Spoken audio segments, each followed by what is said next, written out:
The Fan. All right, 6:02 in the Rose City. Time for Dirt and Sprague on Portland's sports leader, 1080, The Fan. Hello, welcome into a Fast Break Friday, a Flop Shot Friday, Football Friday, a Friendly Friday, a Fun Friday. Yes. Any other Fridays? Freaky Friday. Freaky Friday. Got to go Freaky Friday. Yeah, you do. What is happening? The Pacers got freaky. They did get a little freaky last night.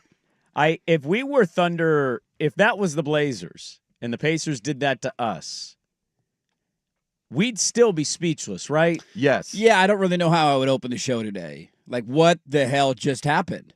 I think I'm still there. That's just like, like the entire time you thought it was going to be a blowout. Even like, though we saw them win a game exactly like that in each round of the playoffs. Yeah, we had somebody tweet us last night, and it was so spot on. It shows how much of an idiot I am. And he was like, didn't one of you say every time the Pacers are down by 15 points, you're going to live bet them in the playoffs? And I really hope you did that, and you don't come in today and say I woulda, coulda, shoulda.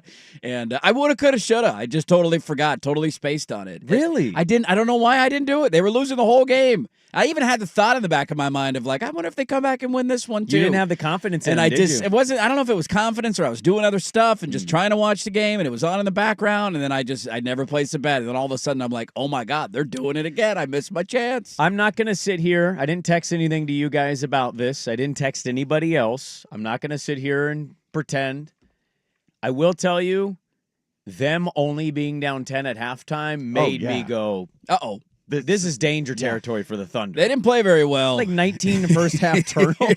They were only down by 10. Yeah. Not good, Bob. That game Insane. should have been over at halftime. It should have been down 20 I kept or more. waiting for that one That burst, 8-0, right? 9-0, 10-0 burst to take it from 10 to 20. And then you're doing the what else is on? This game's over. They're not coming back And from it down never by 25. happened. Where was Chet? Chet, where you at, Chet? He only played like 23 minutes. I know. Him and his bony little elbows and his weird beard. Where was he at last night? Dude, I know the Thunder could still win this series. I don't want to pretend this series has shifted. No. To I mean, where, they could win 4 in a row and Right. win at 5. 100%. They're clearly the better team. But is it not odd to anybody else that the Pacers, without playing a second against the Thunder in this finals, made the Thunder change their starting lineup? I know. Little weird why Yeah. you would react to that level. That is bizarre. That's a little strange. If anybody's changing a lineup, it should be the heavy underdog in the series in Indiana. Well, is had the they been heavy able to underdog in the series. convert turnovers in the first half, I mean, Indiana couldn't do anything. They couldn't start the offense there. Well, they were too nervous. They said that Halliburton was talking about this. Siakam mentioned it. Like their nerves, they hadn't settled in. It's the finals, man. It's game 1 of the NBA Finals. I thought we talked about it yesterday. There's only 2 guys who have even played in an NBA Finals in this entire series. No, I totally get all that. It's one of those like nobody's ever been here before. The Thunder all year, playoffs and regular season, when you do 19 turnovers in a first half, they're up 30. They're up by 30 in the That game over. is over. That's the primetime Saturday night game against Denver, and it's like 62-29 at halftime. And you're like, all right, guess we're not watching any hoops tonight. And I was like, dude, they could cut it to single digits at the half. I'd feel amazing. How are they only down by 10? It didn't make any sense. At least it lived up to the hype. Your sport had a nice little night last night. Yeah, it did. I did have people texting me, this game sucks. This game's boring. I mean, the first 75% of it was not very good, but then the fourth quarter totally redeemed itself. What made it not very good? The deficit of like 10 to I think 13? it was basically the same score the entire game, and I think we all had that same thought of like, OKC's the better team. They're going to pull away at some point. Like, there's no way they lose this game, and then you're just, oh my God, Indiana did it again. And I brought this up the last time they did it, which would have been what, game 1 against the Knicks in the conference finals. The more they do it, it's like, is this a team of destiny? Is this just their year? Because it makes no mathematical sense how any team has been able to do what they've done this postseason. I would say the player and the team doing what they're doing at the end of every game. Just like can't miss. It's impossible. Down by 10, down by 15, it does not matter. Nothing and matters. there's always to this team. one guy. Neesmith did this in the fourth quarter when he had the 6 and the Yeah, Knicks against the comeback. Knicks. It Yep. was Obi Toppin. He hit 4 threes. I Well, think. how about Miles Turner's step back bank Yeah. 3? Yeah. I was like, what? What? Crazy. That's what we're doing right now. We're That's just just that's going in at insane. this point. This might I be your thought- year. I will be curious if the Thunder offense really suffered without Hartenstein in with the starters. They didn't. That threw them off. The defense was fine with Case and Wallace in there, and they put pressure out on the perimeter, and they were getting all the shooters early. They didn't get a lot of looks. They got the turnovers, but they couldn't finish. But then when OKC had to set up in the half court, the Hartenstein clearing space, getting people in pick and rolls, demanding this, rolling to the offensive glass. The Thunder got destroyed on the glass. They got obliterated. I didn't know this because I wanted to see what the final turnover tally was. Yeah, what the final count was. And I think they finished with 25. That's a lot of turnovers. I want to bring up their box score here in just 19 a in the second. first half, right? 19 in the first so half. 19-6 is at least a decent split from first half to second half. That's a lot of turnovers. They cleaned it up, certainly, but to have 25 turnovers and win a basketball game when the other team has 6, I think I saw the stat correctly.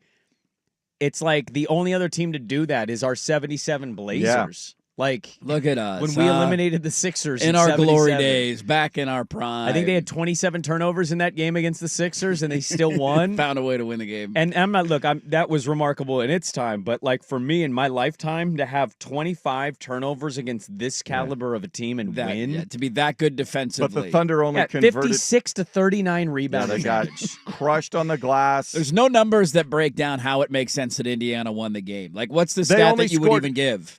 The Pacers only converted those 25 turnovers into 11 points. You mean the Thunder? The Thunder. Yeah, the Thunder. Yeah, 11 points on 25. So that would be the three-point shooting was a 10% advantage Indiana. Okay, all right. And we know in this that's huge. huge. Day and age, that's a big thing. Teams are jacking up threes. I get it. I'll give you this. The hustle board, I will say that. The hustle board will tell us that Oklahoma City won this game by 30 points. I will say the one other area that I don't know if it's going to get talked about a whole lot that kind of stuck out to me, SGA had 38 points on 30 shots. Not as efficient as he could have been. They only shot 24 free throws as a team. The Pacers had 21. Yeah. They only had 13 assists. It was SGA going one-on-one. Yeah, it was a one-on-one game. Just, I'm going to do it. I think there's not one thing, but like an underrated, like what's something you'd point to, you asked? 3-point percentage being a 10% difference is big.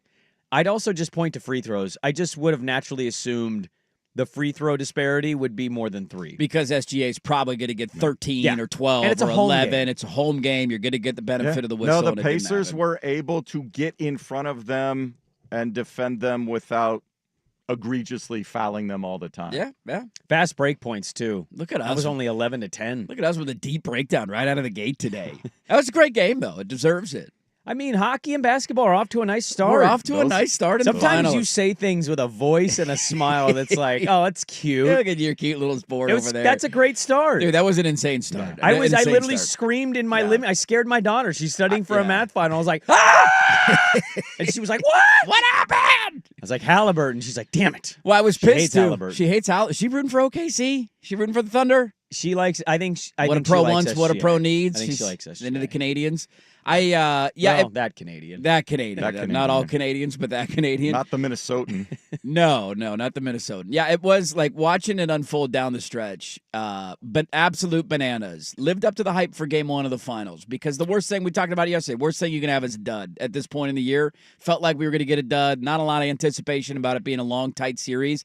The best thing that the NBA needed, the absolute most thing that they needed most was Indiana winning game 1, and they got it. And it was a great game to boot too. Well, look at all the sports going on. Like the French Open's been really good. We got Coco Gauff in the final. Yeah, damn Coco right we do. and An Arena American in the final. Sabalenka. I definitely know that. Sabalenka. I mean, how do you not know who that is? Yeah, big fan of her work. We've had some really good golf stuff happen. We got the U.S. Open next week. We have. Okay.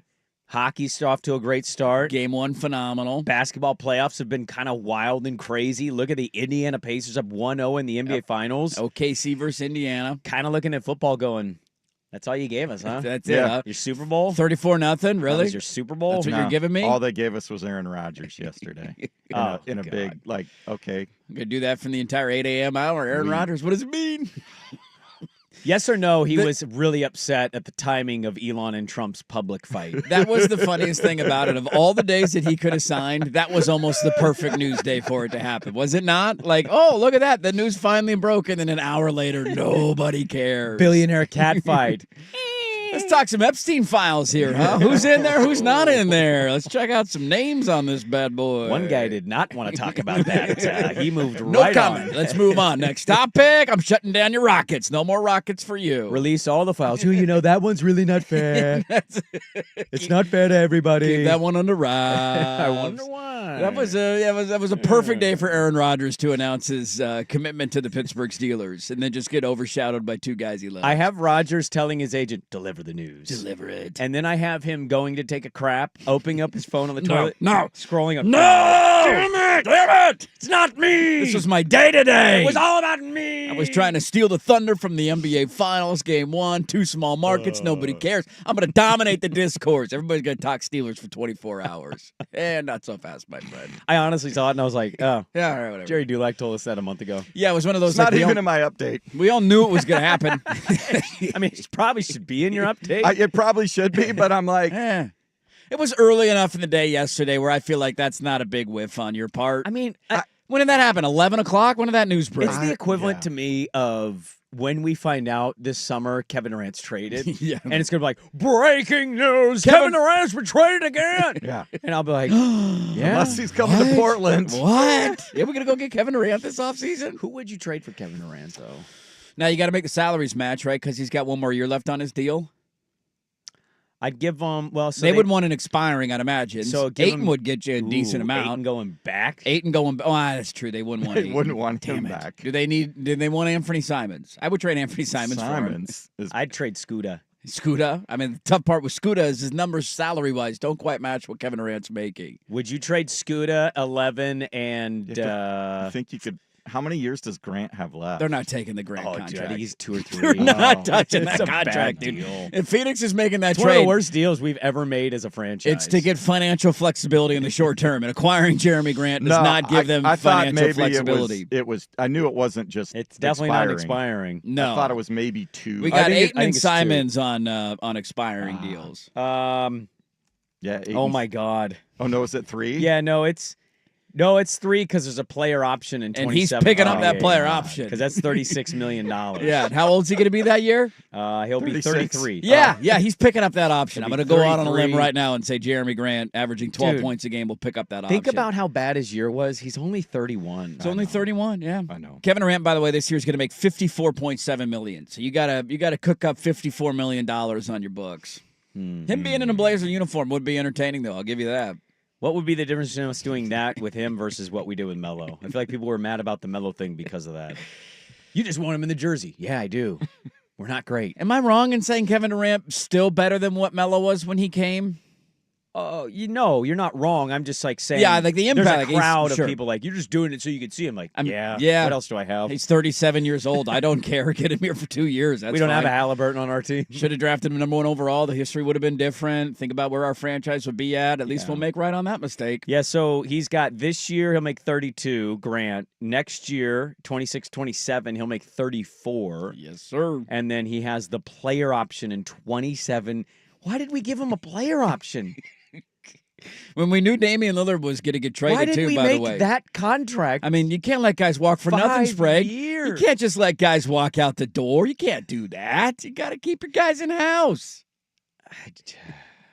Well, the Pacers won. The Pacers won game 1. They got that going for them. God, Conseco Fieldhouse is going to be amazing in Game 3. The Indiana Pacers winning an NBA Finals. Gainbridge. Where would that? Shut up. Yeah, Come on, call it what it is. It's the Rose Garden, damn it. Where would that rank amongst all-time surprising championships for you? Oh, man. It's Like Nick Foles' Eagles is up there for me. Like, what? That guy beat Tom Brady. Nick Foles Eagles is a good one. Baseball, the Rangers and Diamondbacks. You get random teams that'll win it from time to time I think in the Texas baseball. Rangers over-under that year was 77. At least with baseball, it's like a That semi-regular one White Sox occurrence. title they 05? had with A.J. Przinsky and that. Juan Weren't they Uribe. good, that Juan Uribe? I don't know. That was Jenks coming out of the bullpen Bobby with Jenks. his dyed hair and his dyed Their starting soul pitcher, patch. They had Yeah. what was the cat's name? Lefty. He was a left-handed pitcher. Mark Burley? Mark Burley. yeah. They had Mark Burley on that team. Mark I Burley guess threw that a wasn't. perfect It was game. just random. It was like the 97 Marlins. It was Yeah. actually a loaded veteran roster, and nobody really talked about them. They won 99 games that year. No, they did. It was I know. just- They did come out. They won I think 83, he's saying going 86, into the year, we yeah. weren't talking about the White Sox in That's 05. true. That's very true. Yeah, we weren't That is talking a good lot one. about them. White Sox 05. They had not won a playoff game prior to that. Or a playoff series prior to that. In a long time. 1959. No, they didn't even win it in 1959 because there was no playoffs. Yeah. What a depressing baseball city. Dude, Chicago I legitimately was. don't. I think the last time they won a playoff series prior to that was Was 1917. Was the Black Sox When it didn't count. Yeah, dude. Because until then, they made the ALCS one year, but that was when it was you would go to after the regular season, you go straight to the ALS. You didn't win another series to get there. They lost. They made the World Series in a year where you just went to the World Series. You won the pennant, you went out of the regular season and lost. Same thing in 1993 before they expanded the playoffs. Jeez Louise. And then they made it in 2000 and lost to the Mariners, the mighty Seattle Mariners. I didn't have Pacers Thunder game one, quick reaction, emotional thought leading into White Sox baseball trivia. Full breakdown. Welcome into football. It's going to be a fun Friday today. It is. All right, let's get it going. We got a lot to talk about. Kevin Bowen is going to join us at 8:30. 8:30. Not 7:30. 8:30. So everybody knows is gone. this. Yes. Well, we'll move it. No, we we'll don't move need it. to We're move moving it. it to 8:15. You're not gambling on I'm any gambling of this on stuff. all this stuff. So we'll get to all of it today, the Rodgers stuff, whatnot. Let's come back a little more a finals observation I want to get to. We'll do that next on The Fan.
Fan. Feeling like moving my feet. 4,427 Allied soldiers died today, June 6th. D-Day, man. D-Day. One of my biggest bucket list trips. Normandy? Going to the beaches in Normandy. Yeah. It's high up there for me. It's what's crazy is when you're on social media, and I saw this yesterday afternoon when I had heard the Rodgers news came out. I wanted to see what was happening. Somebody had retweeted a video of like up-to-date color and picture quality of Babe Ruth. Yeah, taking swings. Standing in the box. And I'm amazed that we are to that point in our lives we could do that. And a lot of people were doing that with D-Day videos of watching soldiers help other soldiers get ready and prepare for their jump out of the airplane and wild stuff. It's just crazy to see that, like from that long ago, and to see you restore the video and be like, man. Dude, there's so many good documentaries out there where they've colorized the filming that they shot, whether it be over the air, anywhere in the European campaign, on D-Day, banana stuff that they've been able to turn into incredible documentaries. Yeah, so observe the day. Pay respect. D-Day today, man. D-Day. Pretty big day in American history. Yeah, I would say so. Pretty big kahuna. Pretty important. So we talked about this a little bit going into the series, and lo and behold, it happens in game one. Or at least I kind of thought it happened in game one. Did Rick Carlisle steal a game already? Did Rick Carlisle win a game for the Pacers last night? I mean, I know the players play, and people don't want to give coaching all of the credit. I'm not sitting here suggesting he is the only reason they won that game. Sure. Siakam was good. Despite Nembhard's stat line, I thought he was really good. Neesmith hit big shots. Turner hit big shots. He did. After Obi Toppin stopped throwing up on tripping on himself, I thought he played a good game. He had 3 turnovers in like the first 2 possessions. It like, felt dude, like. Take a deep breath, buddy. You're going to be all right, Quit man. throwing it in the backcourt. Calm down, Obi Toppin. But the funny thing was, 45 minutes later, he hits a 3. I'm loading my dishwasher. Ain't no stop. Obi Toppin. Never doubted you, Obi Toppin. I always knew you would come through. So I certainly understand it, but did Rick Carlisle, did he outcoach Daignault? I would argue he did, yeah. I don't know if that was the entire reason. I think teams get tight. There's something with Indiana where I think they believe in themselves in these moments where when it's happened this often, I think it sounds like a cliche, but I'm sure they're saying in the huddle, like, dude, we've been here before. We could do this. We know that we could. We did it on the road in New York in game 1 of the conference finals in a game that they had no business winning. And so they've been there, and that helps when you're in those moments. But I do think when you look at the two sides of this, and it's nothing against Daignault in Oklahoma City, but I think we would all argue there's a pretty big coaching advantage just in terms of experience and knowledge. And past runs that he's been through, that Carlisle has the coaching advantage in this series, and I did think it showed itself in the second half of the game. Here's Rick Carlisle talking about his halftime adjustments. There were different areas. I mean, they were getting to the rim a lot in the first half. The turnovers were the first thing that we talked about. You know, it seemed like we were doing a good job on the boards, but they had 20 more shots than we did in the first half, and so that was really fool's gold too. And so, look, it was just, hit the reset button. Let's go whistle to whistle in the third quarter, try to chip away at it and try to hang in. Well, and it was such a tough first half. We mentioned the turnover problem they had. They got outshot. Their defense and their rebounding kept them into it. Their defense put Oklahoma City in a weird spot. It wasn't an offense I was accustomed to seeing from Oklahoma City, but here was Halliburton talking about that first half. A little too excited, I think, for the NBA Finals. Felt jittery. I was playing too fast. I was out of control. I mean, we had, 20 turnovers in, the first half. That's the most you've had in 25 years. Yeah, and just very uncharacteristic of us. How much of that's them?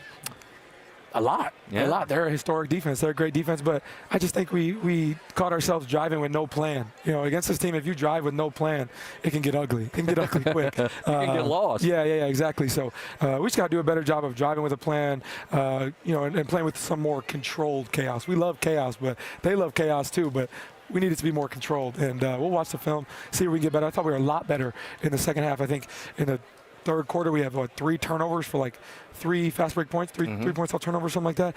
And that's winning basketball. So, there's a lot for us to improve on with this game. We'll go back and watch the film and see where we can get better. Why does it change in the same clip?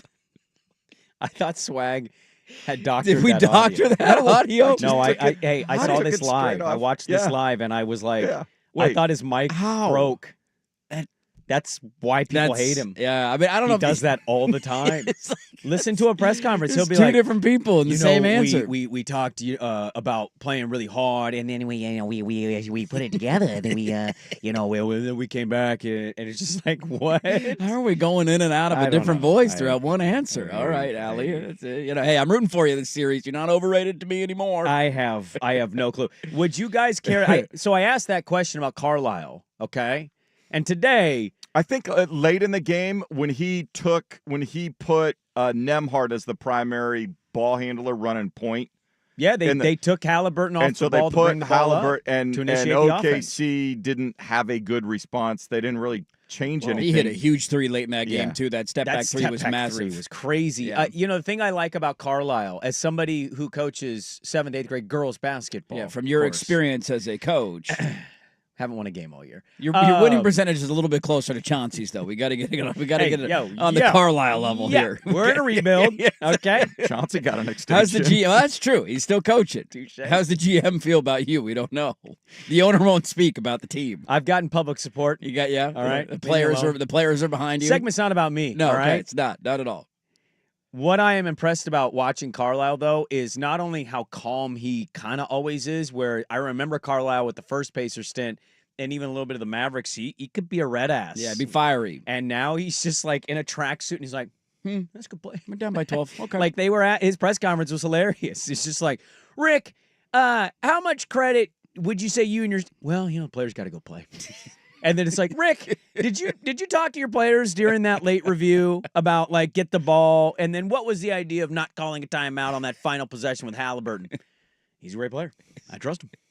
It's just like I want to live in the Rick Carlisle just calm, cool, and in control. But somewhere right now, Andrew Nimick is waking up, stretching his little arms, going, I was right. Mount Rushmore for it's Rick gonna Carlisle. be a real conversation if they win it. Like it is going to his credit. A team that won 50 games in the regular season in the Eastern Conference, knocking off, statistically speaking, one of the best teams we've ever seen. I would say a couple because the Cleveland Cavaliers were pretty damn good this year. They were pretty damn good, too. And OKC is a juggernaut. Would you care to guess the last time a team came back in the fourth quarter down 15 points in an NBA Finals? I'm not going to answer this because I know the answer. Oh, okay. I saw this last night. Oracle, do you know? Come on, Riggins. What was the last time? In a finals game? 15-point deficit, fourth quarter, a team came back and they won in an NBA Finals game. Nope. Thankfully, this is not a stat about Game 7 of the conference finals. It is not a no. It is not a stat that about was that. all over the place yesterday, and I was not thrilled with that anniversary. I'm not going to pull the audio, but I will say because we were tagged in it. Shaq was on Bear Grylls' show and basically was asked, "What's your favorite moment of your career?" And he said, "Close your eyes." Imagine the Staples Center, and you're down 16. Kobe throws a lob. Is it a lob? I don't know if it's a lob. And I'm just like, shut up. Shut up. No, the theme of the segment is who? Oh, the Mavs? Mavs, 2011. Yeah. I'll never forget that because J.J. Barea locking up LeBron's ass. No, it was game 2. D-Wade hit a 3. LeBron jokingly punched him near the Mavs bench. They didn't like that. They went back. Dirk and the crew, fourth quarter comeback came out from 15. So the last 2 times this has happened in the finals, Rick Carlisle. Rick Carlisle is the guy who did it. I also love 2 things at the end of that game. One was, how is that not a foul on Siakam going for the loose ball? I don't understand that at all. I couldn't believe like, it. I'm like, he getting clearly shouldered him. And he's like asking for the review. They review it, and they're like, not a foul. Okay, whatever. Guess we're not calling that. And then the idea of not calling a timeout on basically the last possession of the game is such a Monday morning quarterback thing because if they don't end up getting a good look and they lose, everybody from a national perspective is screaming, you got to call timeout there. But they don't call timeout. Halliburton gets the shot. He knocks it down. He's a genius for letting the play unfold. They couldn't set up their defense, and Rick Carlisle does it again. I'll give you a hot take. I actually don't think that is our takeaway. It's not our takeaway. I'm just saying from a national standpoint, that definitely would have been the You think that would have been a big deal? Yeah, people are stupid. Halliburton had won those games all playoffs. He's now like 14 of 16 in game tying or go-ahead shots in the final minute of the game in this and NBA they had season. such flow going, like you're riding that wave. It wasn't a dead ball situation. I thought they made good points on the like it was either the broadcast or the post game where I think it was Legler. Yeah, Legler pointed this out, and I thought it was a great point because I didn't think he would call timeout. glad Halliburton that he is didn't. winning those moments all playoffs. Yeah, give him the ball and get out of the way. But Legler's like, if you call timeout here, I think Carlisle recognized that they're in transition defense. They're not going to be able to get it together. He might make a sub, put somebody Right. else in. Make sure you're matched up right. If the Lou rebound, Dort's locked up on him. Right. if the rebound got tipped and went out of bounds and it was a dead ball, he might have called a timeout at that point. But it was live play. You and had it. Cason Wallace on him, and Yeah. he's like, I'm going to do whatever I want to do. Yeah. I'm going to rise up and hit this shot. I'm going to win this game, bitch. That wasn't No, no, seriously. that wasn't a foul on the loose ball. Not considering how much they Disagree with you. They had Disagree. been letting He got letting it shouldered. go. It was going for the ball. That's Considering what they've been, how few whistles they had blown in that game comparatively, and that was. I mean, it just, they did so many great things That at was the end of that incidental game, contact. and we knew that they had that chance. But when he hit that shot, it just still felt so surreal. Like, did I really just watch them win this game? the Indiana Pacers just win game 1 of the NBA Finals. The best part was I had 2 Knicks friends of mine text me 20 minutes before this game ended. Haven't watched a second. Saw the score.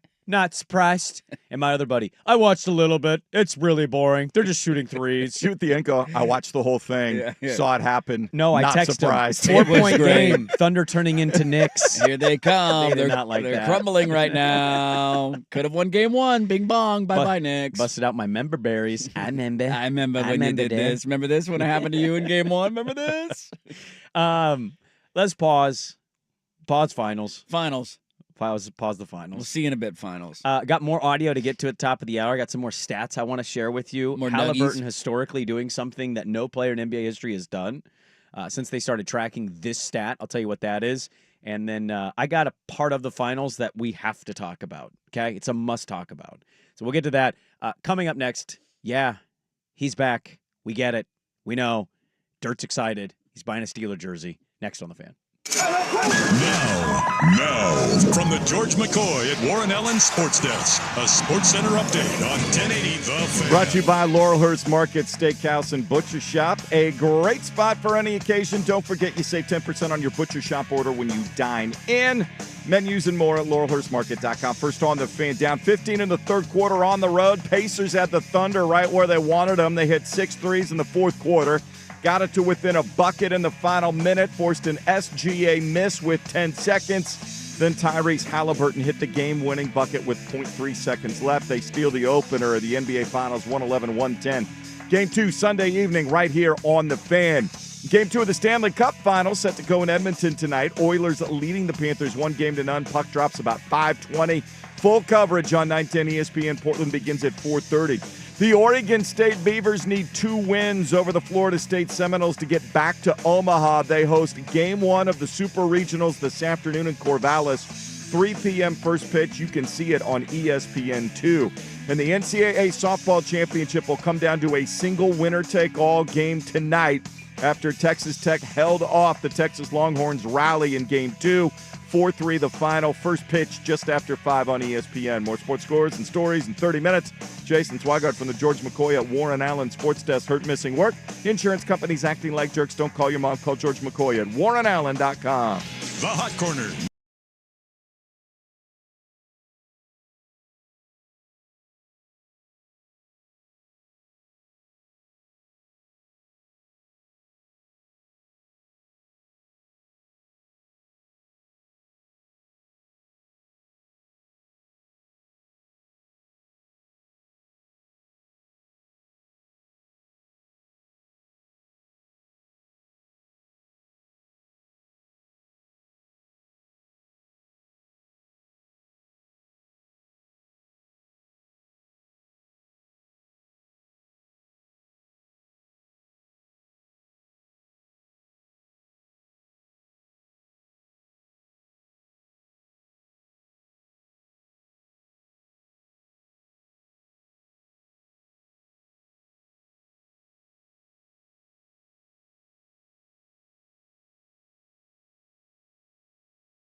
Well, Jerry Dulac was right. Rodgers is a Steeler. There you go. Rodgers! Right. Coming up next. Rodgers! They firmly believe that Aaron Rodgers will be their quarterback. Look, they're not stupid. We can make fun of them all we want. They're not stupid. They knew how this was going to end. Can you play this? Well, before you play this one more time, I want you to just listen to it because he's probably been asked this question 1,000 times. When did we have him on? 3 weeks ago? It was At May 8th. least, yeah. Oh, a month. It was A May 8th, month a ago. month ago. Okay. Jerry Dulac is a longtime columnist in Pittsburgh. That dude knows that city like the back of his hand, but don't you dare bring up the Pittsburgh Pirates. He doesn't want to talk about that disaster. He's more excited to cover the U.S. Open this week. He loves golf, and he loves the Steelers. He has been on our show for 5-6 years as a pretty regular Pittsburgh guy. And I want you to listen to the sound of his voice when asked, like, hey, is this going to happen? Listen to how he's just like, yes, you idiots, this is happening. Listen to the tone. They firmly believe that Aaron Rodgers will be their quarterback. Look, they're not stupid. It's just like a parent lecturing a child. They firmly Believe. believe. As if I've told you this 8 times. We go to church every Sunday morning at 8 o'clock. And you're never ready. You know how this goes. If you Every want to go out for weekend. pancakes afterwards, you got to go to Bible school. I don't really have much of a differing opinion. This has been talked about forever, and there's nothing surprising about this other No. than, hey, they play the Jets week 1 at I think it's in New York. I mean, the NFL knew that this was going to happen. Right. The Yes. NFL made their scheduling announcement. We talked about this when the schedule came out of they know that Rodgers is going to Pittsburgh. It's only a matter of time because the Steelers are in certain games throughout the year where you're like, oh, that's interesting. They play Green Bay and they play the Jets and they play in Chicago late in the year where you would always say, I'm your daddy. Like, they knew what they were doing with these games. They knew that he was going to be there. It was a foregone conclusion. The only dumb thing is, and this is why Aaron Rodgers is so insufferable, what the hell took you so long? Why did we have to wait until June 5th for you to sign your $10 million deal or whatever it's going to end up be? I don't think we've seen the details of the contract yet. Well, didn't we just have workouts? Voluntary workouts? He could have signed 2 months ago. We all knew he was going to be a if Steeler. he doesn't show up for the voluntary workouts, And they're it's going to a go, thing. well, that's not very Steeler of you. Why didn't you show up? Are you not a team guy, Aaron Not under Rodgers? contract. Yeah, I mean, I think everybody's opinions have formed on this. Nobody's going to shift. I don't think it puts them into any sort of Super Bowl contention, but I will argue that it's better than Mason Rudolph. What does that mean? I don't know. But the Steelers long ago should have had a long-term plan at quarterback, and they have decided to not go that route. Maybe it's Will Howard, who they took in, the 5th or 6th round, and he turns out to be their Brock Purdy of this NFL draft and turns into a franchise guy. But this is something that they should not have kicked down the road for a long time. Considering their circumstances they're currently in, he is better than Mason Rudolph. I had somebody comment on our debate on that and say, man, he really just planting the flag on the Rodgers thing. Andrew Filipponi in Pittsburgh says, good morning. It's a great day to come to your senses and realize Aaron Rodgers is no longer a good quarterback. It's a liberating feeling. Yeah. Yeah, I don't know if I would say good. He's definitely not elite. He's nowhere near that anymore. I don't think he's a bottom 10 guy in the NFL, but he's definitely not where he used to be. I guess the point of our argument, as dumb as it may have been in the moment, but to debate Mason Rudolph and Aaron Rodgers, Yes. I don't Tough think... day for Mason Rudolph yesterday, too. Also Will Howard. Very tough day for those guys. I don't think... Daddies are fighting. My overall point on that argument, aside from just not wanting a guy like that in my locker room, I just don't think their ceiling changes with one or the other. I don't think you're wrong there. So that was kind of my point. Could you win a playoff game? No. You don't think so? No. Yeah. In fact, I'm actually leaning... I'm You not gonna going do it again. Do it again. I am. Do it again. I'm thinking about it. Do it Because again. everybody and their mom's jumping on it, and I'm Yeah. just like... Do it again. I mean, is he never going to have a sub-500 season? What's their over-under this year? I think it's exactly... It's right at 8.5. It's 8.5. So it's exactly they're at always 500. doing It's that just 500 perfect. thing. Perfect right on the And dot. it didn't move when it What? became official. Yeah, so an 8-8-1 season would hit the under there. Hey, you need a tie. You get a Yeah, tie, you and he need a doesn't tie. finish below 5. That has happened to him before, I believe. I believe he's had a year where they tied a game, and That's then what kept the 500 They went streak alive, 500, yeah. and then they had a tie in there. So technically, it's not below 500. It's never happened. They tie in that game. Was that Cleveland or was that Detroit? I want to say it was a random, not great team, and they tied. Yeah. But they're not even a great team. No. I just No. I saw this news and I was just like, yeah. They have a okay. dominant defensive line. They got a good overall defense. Their offensive line is terrible. Do they have a dominant defensive line? I would still give them that. I would still Watt's give getting them a little up there, and Hayward's about to retire. I mean, I soon. know that they're longer in the tooth. I'll grant you that, but I still think they deserve the benefit of the doubt. And I think when healthy, Watt's one of the best defensive linemen in the NFL. I just trust them on that side of the ball. The issue for them outside of quarterback the last handful of years has been their offensive line has sucked, and I don't think that's going to be much different. And so that's the big fear about having a 41-year-old quarterback who can't really move. That Washington kid was pretty good for him last year. He wasn't terrible, and you added DK Metcalf in the offseason, so they feel like they have a number one wide receiver who's not going to be as big of a head case as George Pickens was last season. And so I think they're going to have the same exact year. The question is, can you get a little bit better play out of Aaron Rodgers? Because the one thing I know we all feel however we feel about him, and people aren't going to change their opinions. The one thing that I will say to be fair to him is that was his first year coming off an Achilles injury at the age of 40. And so is there any a slight bit more juice in the tank for him? Because I do think his numbers in the last 7 or 8 weeks of the year got drastically better than they were in the first half of the year. Now, some of that is playing meaningless games against teams who were playing for nothing, right? And you're getting mixed match defensive teams and guys in and out of the lineup. So you're going to benefit late in the year for those reasons. But it's hard to come back from that injury and be the same player that you were before. So maybe there's a little more juice in the tank there for him this year. They firmly believe that Aaron Rodgers will be their quarterback. Look, they're not stupid. They're not stupid. They're not stupid. Jerry Dulac breaking the news yesterday. Now, we might call the rough at Oakmont stupid, but he's covering the U.S. Open. I don't think it's stupid. I think it's wonderful. I think it's great. I think it's fantastic. I want to see those dudes suck. I want to try and hit a ball out of that. Well, I don't know. If You think I can get a ball out of that? Me? I don't know Not if I me. could. I might It's break that a buried. wrist. Yeah. Yeah, I might break my wrist. You just got to take your gap wedge and say, I'm hitting this thing 40 yards. Let's get it back in the fairway. Coming up next, not so good news from down south. Do we know if this is true? We could talk about that. I want to get Dirt's reaction to it next on The Fan.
on 1080 The Fan. Well, we had a bit of breaking news yesterday down in Eugene. Matt Zenitz of CBSSports.com is reporting that veteran wide receiver Evan Stewart could miss the 2025 season after suffering a lower body injury this week. He, of course, decided not to go into the draft. He came back. That was a big deal for them because they had experience on the outside. He had some big plays for them last year, obviously, after transferring from A&M. And Matt Zenitz is saying, your dude. My dude. Out for the year. Yeah, it's been confirmed. Zachary Neal, who covers the Ducks down at Eugene, has confirmed it. It's a knee injury. Oof. And nobody knows if it's the entire year or the majority of the year, but I think just go ahead and chalk it up that you're probably not going to see a lot of Evan Stewart this year. And, man, it sucks, dude. Like, you go through injuries in fall camp, you go through injuries in spring ball, but spring ball's done. And fall camp is not here yet. And so I think from what I read, he was just running in some 7-on-7, clearly banged up his knee to a point where it was concerning. And now the news has been released that he's going to miss the entire year. You're replacing a lot of production at wide receiver. Tez Johnson was a monster for you in the slot. Trayshawn Holden had a great career at Oregon despite the spitting incident. And you look to Evan Stewart to be the fill-in guy as your number one wide receiver. Now, remember, he didn't play in the Rose Bowl. He got a back injury, I believe. He did not participate at all in the spring game. He was standing on the sideline. That was one of those weird, like, why isn't he in the game? He was in uniform, not playing. Everybody was kind of wondering, why isn't he out there? For those of us sickos who watched the spring game, he was on the field, just not playing. And now you get the news he's going to miss the rest of the year. And when you have you shouldn't say first-time starting quarterback because Dante Moore has started some games, but a new starting quarterback that you're breaking in, one of the things that you want to surround him with is as many weapons as possible, and that's been one of the things that has alleviated some of the concerns about what will Dante Moore look like, is look at all the pieces he has to work with. Well, now one of the biggest pieces is going to be off the board for you. Could you tell us, so if he is out now, and obviously there's some pretty notable names of star note, but what's that receiver room look like without Evan Stewart for the year? I mean, I think Justice Lowe came on last year, and I thought had some nice moments, so you're going to lean on Justice Lowe. Gary Bryant missed basically the entire year last year. He was an impact wide receiver for you the year before, so he will be back. I don't view either of them as a number one guy.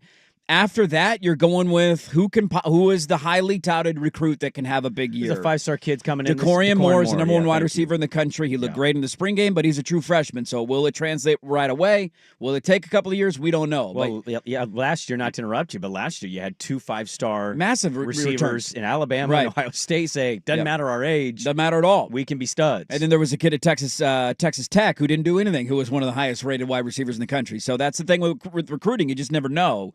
But I think you lean on DeCorian Moore if you can. I think Jeremiah McClellan, who was a highly touted recruit, he's going to be a redshirt freshman, just redshirted last year, is a guy that they'll look to. Malik Benson was a transfer they brought in from Florida State, a guy who is not a number one, but you got a lot of good. They're essentially like the Portland Trailblazers of wide receivers at this point. They do have some guys with high upside, but it's unknown. And then you have a lot of good role players as your wide receivers. Like Gary Bryant's a good wide receiver. He's not a number one. I wouldn't look at him as a game changer. Same thing with Justice Lowe. Same thing with the Malik Benson. And so it comes down to, can McClellan or DeCorian Moore be that guy? How much more important is Sadiq now? You need Kenyon Sadiq to live up to the baby Brock Bowers name. If this news holds, which it looks like it will, that Stewart will be out for the entire year. Yeah, I don't think everybody's posting this stuff without having that information. I think Kenyon Sadiq has the opportunity to be one of, if not the best tight ends in the entire country this year. I think that highly of him, and so you're going to just pray that he stays healthy and that you can rely on him as a security blanket for your new starting quarterback this year. Did you scream into a void when you saw this, or are you not surprised by it? He's battled. I feel bad for him. He's battled a lot of injuries in his career. This was a problem for him at Texas A&M. He couldn't stay healthy. Yeah. He got injured last year, missed the Rose Bowl, biggest game of the year. Couldn't play. You didn't have your number two wide receiver. That was a massive blow for them early. So part of it is just feeling bad for him, and then. It's funny, though. Sometimes these injuries happen, and then you never know what the offshoot of it is going to be. You might get a DeCorian Moore. Maybe it's DeCorian Moore looking like Jeremiah Smith this year. Maybe it's Jeremiah McClellan. Maybe it's, remember Jurion Dickey? Remember when they signed Jurion Dickey? He's still there. Is he still wearing 99? He's still there. He doesn't wear 99 anymore, but he's still there. And so he was a five-star kid. Is he going to have a breakout year? Like, you're just looking at a lot of young players who are highly touted recruits saying, can any of you step in and be a number one wide receiver? Because I think they desperately desperately need that, and Evan Stewart was going to be that. Very quickly, because I want to get to the second hour. We'll get back into some final stuff. Is this the kind of news for you? Because we still got to get summer ball here, fall ball. Is this the kind of news that changes expectation or thought of what their season is? Their schedule's pretty manageable. I wouldn't go that far yet. You think so? This is like, okay, this blows, this sucks, but they can overcome this. I think they have the ability to overcome it. Will they? I don't know, but I do think there's enough talent in that room that I'm going to hold out a little bit of hope that one of those guys has the ability to look like a number one wide receiver this year.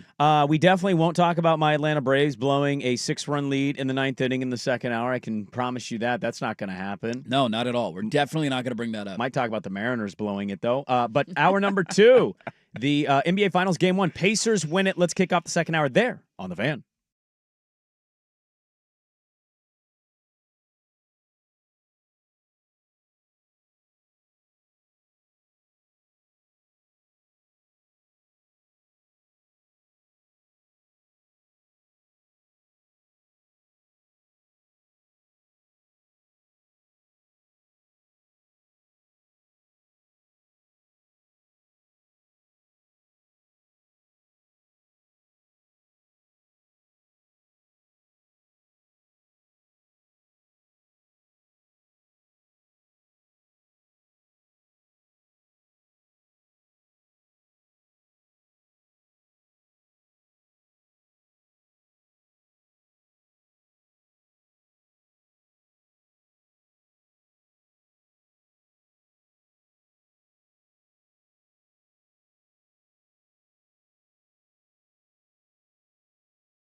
Now, from the George McCoy at Warren Allen Sports Desk, a Sports Center update on 1080 The Fan. First on The Fan, the Indiana Pacers, the cockroaches of these 2025 NBA playoffs. They did it again, down 13 on the road in the third quarter. Didn't matter. They came back, got it within a bucket in the final minute. They got an SGA miss in the last 10 seconds. Then Tyrese Halliburton with yet another game winner in the final second. They steal the opener of the NBA Finals, 111-110. Game 2 coming up Sunday night at OKC. We'll have it for you here on The Fan. Game 2 of the Stanley Cup Final is ready in Edmonton tonight. Oilers up a game on the Panthers. Puck drops about 5:20 tonight. We'll have full coverage on 910 ESPN Portland beginning at 4:30. The Oilers favored on the money line -130. The Oregon State Beavers baseball team hosting yet another super regional, looking for 2 wins over Florida State to get back to Omaha. Game 1, 3 p.m. first pitch in Corvallis. You can see it on ESPN2. Men's semifinals at the French Open this morning on the clay of Roland Garros. The number 2 seed, Carlos Alcaraz, dropped the first set to 8 seed Lorenzo Musetti, and he is trying to stay on serve, down 4-3 in the second. More sports scores and stories in 30 minutes. Jason Swigard from the George McCoy at Warren Allen Sports Desk. Hurt, missing work, insurance companies acting like jerks. Don't call your mom. Call George McCoy at warrenallen.com. Do it every morning. Dirt and Sprague. Weekdays 6 to 9 a.m. on Portland's sports leader, 1080 The Fan. This is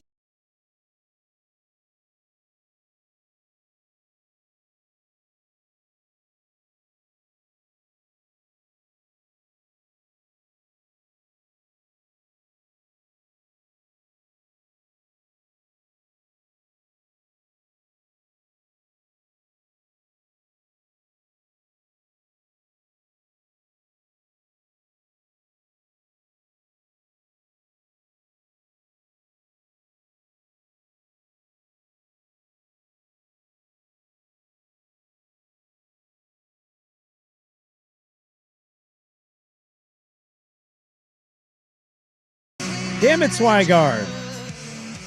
Not 0-1. 7 flat. Yeah, it's not on us. We were locked in. I was exactly what I did. Exactly what I was told to do. Where you were supposed to be. He's rambling about some France tennis tournament going on. Nobody cares. Wrap it up. Talking about a grand slam. Let's go. Nobody cares. Move on. Bored. We got a top of the hour segment to get to. He's mad about the Beavs super regional. That's what he wants me to cut. I mean, I forgot it was going on, so I'm glad that was in there, so I can remember to watch that tonight. Florida State's not starting the race. I'm on your team now, man. I root for the Beavs when the Ducks are out. Anti-Florida State? Yeah, I always beef with Florida State. I almost got into a fight with a Florida State fan many years ago. Florida State wanted us in the ACC. It's hard to hate them. They wanted you guys in the ACC. You know who railroaded us out of that? Who kicked you out? Belichick? Oh, no. The Golden Domers. Notre Dame did? Yeah. How do they have power over that? They're not even in the conference. They're Notre Dame. Their athletic director gets to be in with all the commissioners of the conferences. Because, they won in the 1920s. They were good back in the day. Do you know that? Lou Holtz won some national titles. When football was called like this, the white guys up the sideline, touchdown Notre Dame. Newt Rockne. With a motivating the 4 speech. horsemen are the greatest college football players of all time. Rudy Rudiger off the edge. Sacked Georgia Tech. Too far. That's what Notre Dame was Too great. far. Too far over the line. I know. We also have Notre Dame listeners that hate when I do that. Hey, they won the national title last year. I did what I was supposed to do. They put up a bit of a fight. This is like that recruiter at my high school. If you go to college, you'll make more than everybody else that doesn't. That's right. You just go to college. That's all you got to do. I know at least 5 people from my high school that own businesses, and they're crushing it. Killing it. I went to college. I went in debt, $22,680. You did. You had a lot of debt piled up there. This country and Swigard are liars. We got to go Swigard with the update. We need to be horrible bosses. We got to trim the fat. You got to trim the fat there, okay? If we're on time, we got to be on time. I asked what time I had to be in trim the right fat at 7 o'clock. And here we are at 7:01. We're a minute late. Why? Not our fault. Not our fault. Well, the open plays at 7. That's well, now I have a short. Yeah, I didn't ask about the open. I said, when do I got to go to get out and be at 7 o'clock? We're trying to make the BM happy here, all right?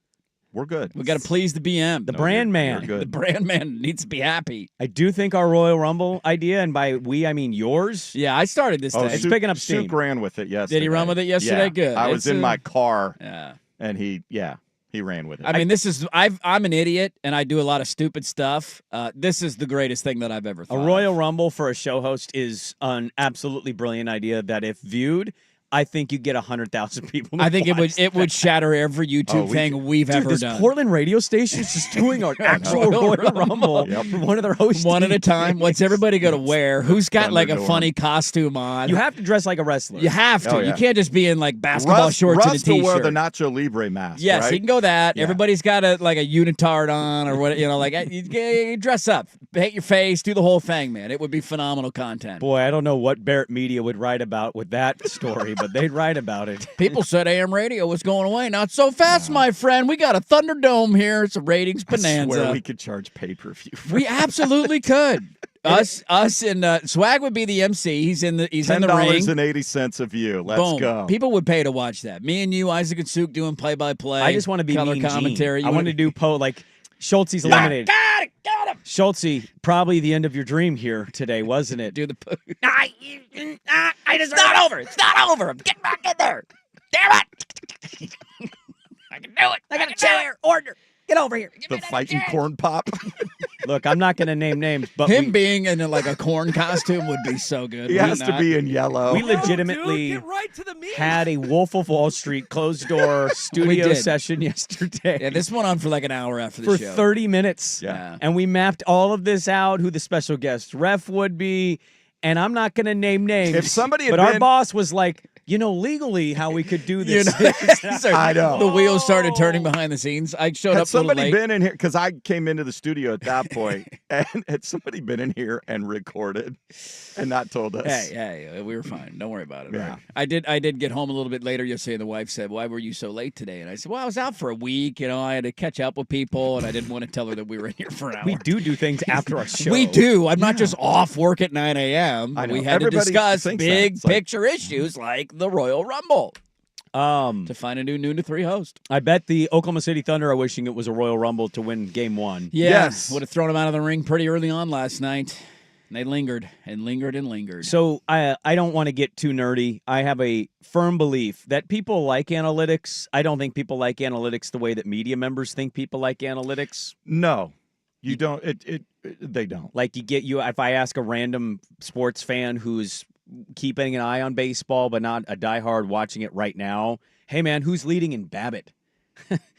Might as well have nobody cares. Spoken another language. Lorena? Nobody cares. Right. I think there's a lot of analytics that media members try to use to make themselves sound smarter. Yeah. I legitimately believe I don't this. need that information. No. I I have think it's too eyeballs. much. I watch the sport. I know who. I got a gut. Okay, I don't need some advanced number to tell me who's good and who's bad. Bill Orm said off the air, he said something, the guys brought this up to him, and he goes, yeah, man, just give me points per game and call it good. Yeah. And I was like, yeah. What's his field goal percentage? Is he efficient? Does he score? Does he grab rebounds? Get some steals? That's all I need. However. Now, With that being said, all right, nerd, go off. What there do you was got? one. It's just one advanced analytic. I'm just going to point it out. It's clutch win probability adding. Yes. Okay. Oh, dude, huge fan of that stat. So what is the? I always I'm look all over it. Clutch because time. Yeah. I will get Win lost probability in stats, added. Yes. But I always try to go back to You got to add to your win probability with your clutch time. Yeah. Only in what clutch does time, it though. actually measure? So it's basically like who makes the best play or hits the biggest shots. Do we have Okay. non-clutch time win probability added? So what is Probably. defined as clutch time? Final 5 minutes. Last Third 5 quarter? minutes, and it's within what? 5 points. 5 points. Yeah. Okay. So that's clutch time. Third quarter win probability added? Well, I'm not going to look. You I'm- can smack him. That's smack worthy right there. I'm not going to look. We don't need to dive into this for the whole segment. I just want to say, Middle eight. I Did they win the middle eight? I don't know. don't act like you haven't used gotta win the the term middle eight. middle eight during college football season. Middle eight's important, man. You got to win the middle eight. You know why he's used the middle eight reference? Because Dan Lanning uses the middle eight reference. He's got a lot of time to fill on that Ducks pregame show. Damn right. Gotta he stretch. We're does. stretching. We're stretching. They're playing Rutgers this weekend. Stretch. Coming up next, he did that tease once, and I heard it because I was driving to a grocery store early. Coming up next, I'll give you the stat that's most important. And I go, he's going to do middle eight. He's going to do a middle eight, isn't he? Can't Middle wait eight for right that there. 5 a.m. start for the Hip Northwestern pocket game. right there. Who's got the middle eight numbers? I got the middle eight numbers. Anyways, they haven't been tracking the stat forever. It started in the late 90s, okay? I'm just giving you a reference. LeBron has got the top 2 in that category since they started tracking this. Like John Stockton's on this list in 97.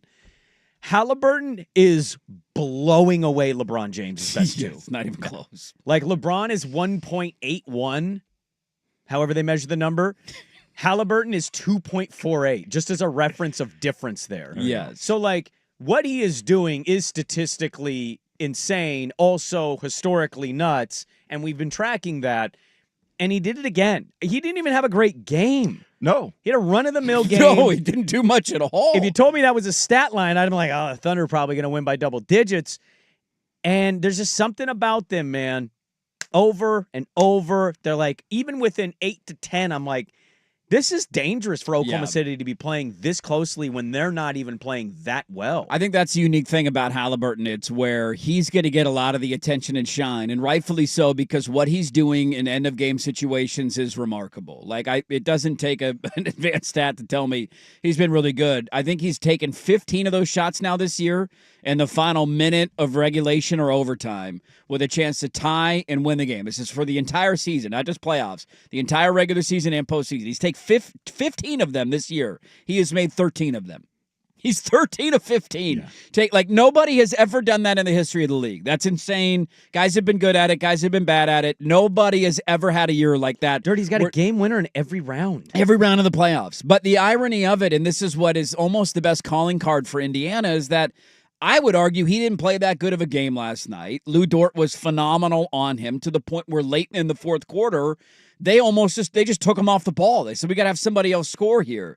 And if you don't have Obi Toppin knocking down threes, if you don't have, was it Nembhard hitting the step back three? Like, if you don't have little moments along the way, Turner had a little run there, you don't give him the opportunity. It was the same thing when they won game one in New York. It wasn't him necessarily that was going off in the fourth quarter. It was other guys that got them to that point. And then when you get to that point, you give him the basketball and you get out of the way. Because 13 to 15, we say this a lot. We can get caught in the moment.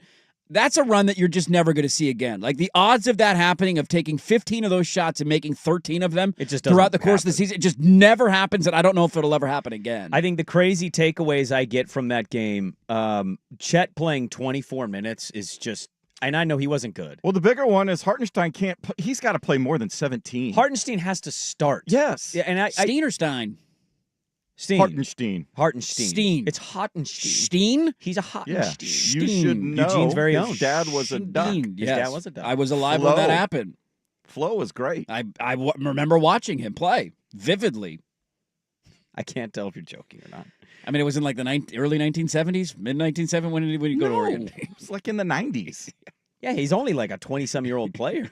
I was not watching that basketball then. He's going to, I bet you, I'd be willing to see this. Daigneault is not afraid of trying stuff. I just thought that was a little nuts even before the game started. It didn't make any sense. Yeah. Chet wasn't good. He played 24 minutes. He scored 6 points with 6 rebounds and 1 block. Okay? And Jalen Williams had another stinker. He's 6-19, 1 for 4 from 3. Like, they got nothing, and then also SGA did not play his normal SGA game. He shot 30 times. I wonder if that's part of their strategy, too, of just we'll let you shoot as many times as Maybe you want. Don't let anybody else go off. You don't have a super efficient. Like, he had a great scoring night, but it wasn't as efficient as he could have been. And Caruso played 28 minutes. Yeah. He played more than both their bigs. He had a flop late in that game, too, that drove me nuts that they should have called. Caruso? Yeah, they're coming up the floor, and he's trying to set a screen and just falls over. Here's the other thing, too. I actually thought there was a brief run. I think it was the second or third quarter. TJ McConnell got a couple back-to-back buckets, and I want to go look at when that was play-by-play wise, because it felt to me watching it, they needed that. Yeah. Oh, they needed that. Yeah, they were kind of letting him go. They were a little lost. And he took advantage of that. He had 9 points. Yeah. And it's not 9 points. Like Obi Toppin, to your point, he had 5 threes in this game. He had a rough start, but he got it together. Like McConnell's 9, underrated, right? Nembhard, 4 of 11. If I just say 4 of 11, What was he in the fourth quarter? Well, exactly. Yeah. He hit more shots in the fourth quarter. He was facilitating the offense in the fourth quarter, and I honestly thought he was playing pretty good defense on this shit. Yeah, it wasn't terrible. I mean, you made SJ shoot 30 times. Yeah. And he got 38 points. Halliburton came up with the big moment, and Siakam just kind of flew under the radar of he was pretty steady Eddie. Pretty steady. He had a couple putbacks late. Timely points. Well, he kept him in it in moments. the first half. He kept it from getting to 20 because when they would switch, if he had a mismatch, like he took advantage. He'd go to the paint, go to that free throw line area and just rise up and shoot. It reminded me of Game 6 against New York. If you remember the first half of that game, Halliburton didn't do squat in that first half. But Siakam had a really nice, steady first half, and they Kind of held them together a little yes, bit. kept them together. He's a little. I mean, look, he's a bit of their glue. But I think the thing about them is Oklahoma City. I said this about them after the West of just like they might be from top to bottom the most complete team I've ever seen. This team is also making a very good run for that same thing. And now we sit here, the Pacers are up 1-0. This is why I like you. Look, I still have Thunder in 6. I still think it's going to be that. But this is why I said they can push it to 6. That team there's just something weird and tough about them at the same time. Yeah, I would say. I mean, I wouldn't be surprised if OKC won 4 in a row. To be honest with you, they lost. I wouldn't either. Yeah, they lost game 1 in very similar fashion to Denver at home, and then still found a way to win that series all the way in 7. So if we get a 7-game NBA Finals, that would be great because I think that's all we're hoping for at this point is a competitive series. I also think if you're Indiana, there's a lot of different things that we can nitpick about the way teams played, and this guy could be better, that guy could be better. You've used your lucky rabbit's foot for the series. Do you have another one of those in your hip pocket of you're trailing by 15 points in the fourth quarter? Maybe they do. Maybe it's just, it doesn't matter the situation and Indiana's just going to keep doing it and Halliburton will never miss. But there is the aspect, and I'm sure that people have said this as every round has gone on, of there's no way they do that again, right? Well, could they do it again in the same series? That's the tough part. So they got to play better on their end. I think that they will. I think the nerves will calm. They clearly did as the game went on. They blew a game against Denver like this. Remember that home game? No, I'm saying Indiana just not being in a position where you're down by 15 points because I don't know. I get that Oklahoma City has had that happen. I get that Indiana has done this multiple times. I don't know how many of those you can rely on in a 7-game series when you're down basically the entire game and then, hey, look at that. We made up a 15-point deficit in the final 6 minutes of the game. I think you're right, and I'm not even arguing with your logic. I want to give you the stat. NBA teams going into last night were 0-100. It just didn't happen. They're 0-121. It doesn't happen. When down by 7 or more points in the final 3 minutes of regulation in an NBA Finals over the last 28 postseasons. Yeah. They're now 1-21. One in 121. First time it's ever happened. I also just think they're kind of doing this every round. They've had one of them in every round, essentially. I'm not going to eliminate the idea that they can come back and do this. It didn't make any sense. The Pacers are the first team since the 77 Blazers to commit 25 turnovers, which is the most in a finals by a winning team. We had 27 in Game 6. You're damn right we did back in our glory days. Well, Swag was sitting in the 100 section. He was right there, ready to go. They won an NBA championship that year, baby. Absolutely. I rode my tricycle to the game. Since 1998, only 4 teams have won a playoff game despite leading for 30 seconds or less. The 99 Spurs in Game 2 of the West Finals, they led for 10 seconds. Yeah. The 2001 Mavs in Game 5 of the first round, they led for 30 seconds. 2002 Lakers in Game 4 of the West Finals, they led for 13 seconds. And last night, the Pacers led for 0.3 seconds. That's all you need. 0.3. Insane. It makes no sense. I hope it continues to live up to. I hope that's what we get the rest of the finals. Give me good games, give me entertaining games, and I'd love to continue to be surprised because I didn't think Indiana had a chance in hell. We have a lot of other things to get to today aside from the finals. There is one note. You're right, and I hope that this continues that way. A very big letdown in the finals in this regard. I'll tell you what it is next on The Fan.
On 1080, The Fan. Fired up for the finals. Maybe they should have been made broadcast. More energy than the current one. I'd probably listen to that over a Mike Breen bang as much as I like Mike Breen banging me. He didn't bang on Halliburton's jumper. What team does he call for in the regular season? You going conspiracy theory on me? Look, he's a professional's professional. He did not seem to have a whole lot of energy the way I've been accustomed to seeing it. It felt. I mean, you texted this early in the game, and it hit it on the head. Why, it's ridiculous. The finals aren't everybody's bag. People don't love basketball the way we once do. You need superstars in your NBA finals. You want super teams in your NBA. Where are my super teams at? Colin, where are my super teams at? The MVP of the league's playing, but he's not a superstar. I love that he gave that take and it went viral for all the wrong reasons, and then he live tweets the game as if he's like super into it because you know, my God, can you believe that happened? And then he's like, I had Pacers in 6, and everybody responds, didn't you literally pick Thunder minus 10 today on the show? Yeah, and you said nobody cared about the NBA So finals. it's just like, pipe down, you little pipsqueak. Go sit in the corner and watch. I don't know why I have him being small, but I just do. He's definitely small. Is he? Definitely. As a fellow small, I can see a small from a mile away. He has a 5'7" aura He about him. Absolutely 5'7". That's a good poll question. Without Does a doubt. Jason McIntyre have a 5'7" aura? Over about under him? on Jason McIntyre's height, 5'8.5". You're taking the under. Look, I don't want to make it all McIntyre. That was awful, and I'm just like sitting here as a sports fan, a lifelong sports fan. Yeah. Stunned. I'm disgusted. I'm upset. You cannot be excited about Thunder Pacers all you want. That's fine. You don't like basketball, then don't watch it. I don't care. There wasn't a single proof of evidence that was an NBA Finals game. That might as well have been a February game. Yeah. There's no trophy on the court. Nope. Where's the signage? There's no specialty patch on your jersey. Everything is just a complete corporate sellout of all of these three companies, and the broadcast sucked.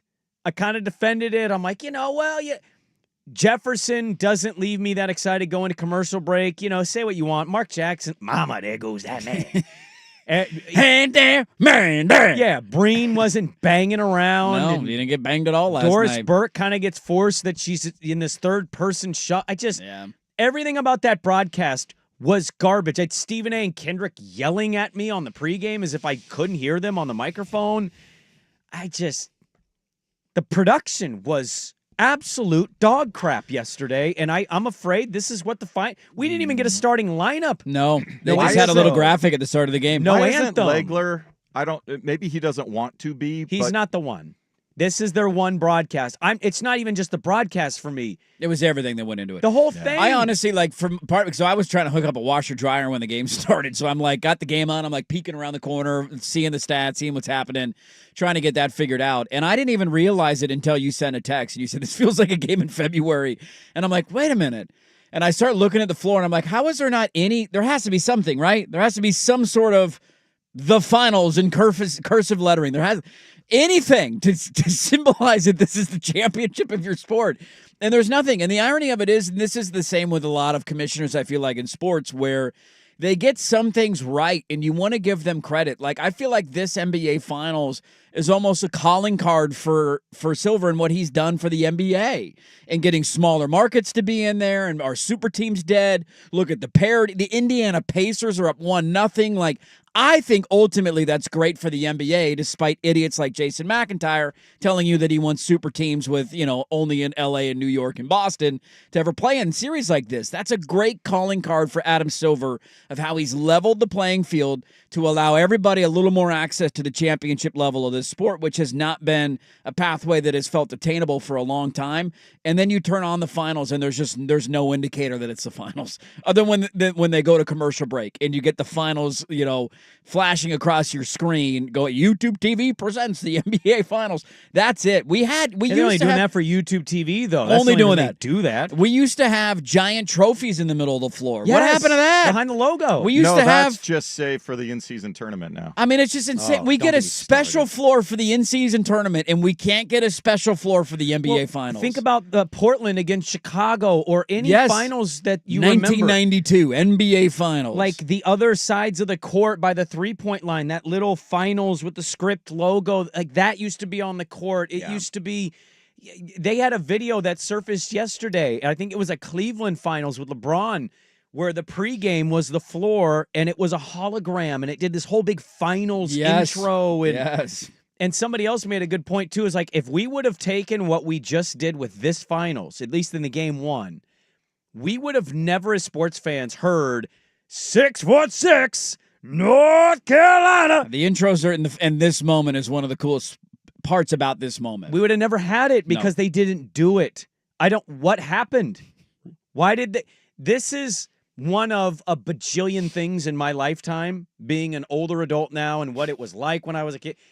This is something I point to and I go, that's where greed is killing things. Yes. It's these stupid, you're selling out every inch that you possibly can because you got to squeeze the dollar as much as you possibly. And you know what you do? When you do that, it means you sold out. It means you lose your, you lose your soul. Yeah, you lose your soul. You lose what makes sports fun. Yeah. This used to be. There's still room for a giant great trophy in the middle of the floor. That's the funny thing. You want to tell me you can't have the cursive writing because we need to sell our advertisements in between the three-point line and the key? Fine. You can still have a giant trophy in the middle of the floor. They're lucky that game ended the way it did, because if that ended up being an OKC 25-point blowout, I think this would have been a bigger topic today. Yeah. Around the country on local and national radio hell and was TV that? shows. Like honestly, I had to remind myself. It felt like a February game. Can you imagine the Super Bowl being played without any Super Bowl logos on the field? Ridiculous. It's the Super Bowl. Do you want to tell me? Put a logo in the middle of the field? My God, man! Like, what sport doesn't indicate that you're having a championship being played? I'm embarrassed with myself for not even noticing it until you texted, and I'm like, and I'm watching back and forth. I'm like scanning every inch of the baseline, every inch of the floor. Like, there has to be something, right? And no, there was nothing. I text my friend. I said, "Did I miss the starting lineup? I had the TV on the whole time. Yeah, did I miss it?" I go, "How did I miss it?" They didn't do it. No. I was like, yeah, they didn't do it, did they? You know who did? National Anthem starting lineup, Stanley Cup Final, Game 1 in Edmonton. Because they recognize. This is a pretty big deal. They got a Stanley Cup logo on the floor. The Stanley Cup itself was out there at center ice while they were doing the introductions for Game 1. Can I give you a takeaway, too, that drives me nuts? Please. And this is a follow-up from this segment. Man. And this is I'll take my sport into this a little bit more as well. The NBA deals with this because they do the superimposed advertisements on the floor. Now you have the ability to digitally put them on. Hockey does that, too. It drives me nuts in hockey because they'll if you watch the game tonight, it's on the boards. I know. And it changes constantly, and it's like video, and it's like moving. It's so distracting. It drives me insane. And a lot of times it's the same advertisements over and over and over again throughout the course of the game because they don't have that many big presenting sponsors. And so you're just basically yanking the same chain for 3 periods. And it just kills me inside. Give me the boards with the local advertisements that they sold in Edmonton. Whatever their companies are, that's what I want. They paid for it. They deserve it. I don't need a changing board. Baseball does this. I don't know if you guys watch when your teams are on the road. Mark Messier Toyota. Yeah, exactly. They put them behind home plate in baseball games, but when your team's on the road, you got to put the road advertisements in there, and then you look at the pitcher and the batter, and they look like fuzzy, and the lines digital. are weird. Yeah, it's like, dude, you're ruining the picture of the game to make $5,000 extra on your behind home plate advertisement. More than that, but it's insanity. It's stupid. Make it stop. You can't. Because once you make money, you got to make more. And then when you make more, you got to make more. And then when you make more, you got to find a way to make more. Somebody said, just like a game in February, I turned it on with 4 minutes left and I saw everything I needed to. That's pretty good. That is a great text. You're not wrong. I'm not even mad at it right now because I'm so upset at the league. Wrong, This was a good moment for small markets. They have an opportunity now. And the league gave them that. If this is Lakers Celtics, they're not doing starting lineups and there's not I maybe they do. Maybe I am wrong here. But there is a real air of like, you really don't seem to care as much about these small markets. You didn't seem to roll out the red carpet the same way. No. And that bothers me. The Pacers might win a championship. They could. They deserve to have the Larry O in the middle behind that Pacer P. They do. There should be a logo patch on the jerseys. Make me think this is special. Tell me this isn't February. With God. my eyes, I want to watch a game and not feel like it's February. I know, guys, we're all adults here. This is not the biggest deal in the world. It is, actually though. bothered me. It is. This really bothered me, and I didn't expect to Yeah. feel that. I feel this way about the Super Bowl logos, too. Remember how cool the Super Bowl logos used to be? And now it's the same one. And now it's the same It's ridiculous. stupid, generic, AI-generated crap that has no unique imprint from the city that they're playing We used in. to be such a special sports country. What happened to us? Yeah, I don't know, man. I don't know. It's not me. It's not me. If it was my choice, we go back to how it was. The Magic, at least, are bringing back their old jerseys. I saw that last week or this week, whatever the hell that was. Yeah, and you're kind of proving my point. Why are they doing that? Cha-ching! Well, because they were good jerseys, at least. Why shouldn't everybody they're do City that? Connects. They're Come not making on. them full time. Oh, they're not the full-time jerseys? Nah, they're City Connects. Oh, come on, Orlando. That's how you do it. You make money that way. Yeah. Go back and recognize who you are, NBA. It was ridiculous, and it was shameful what you did yesterday. Shameful. Shame on you. And also the pre and the half and the post. God, Shame. terrible production by ESPN.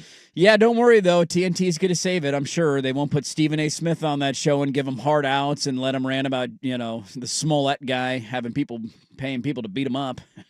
Remember that?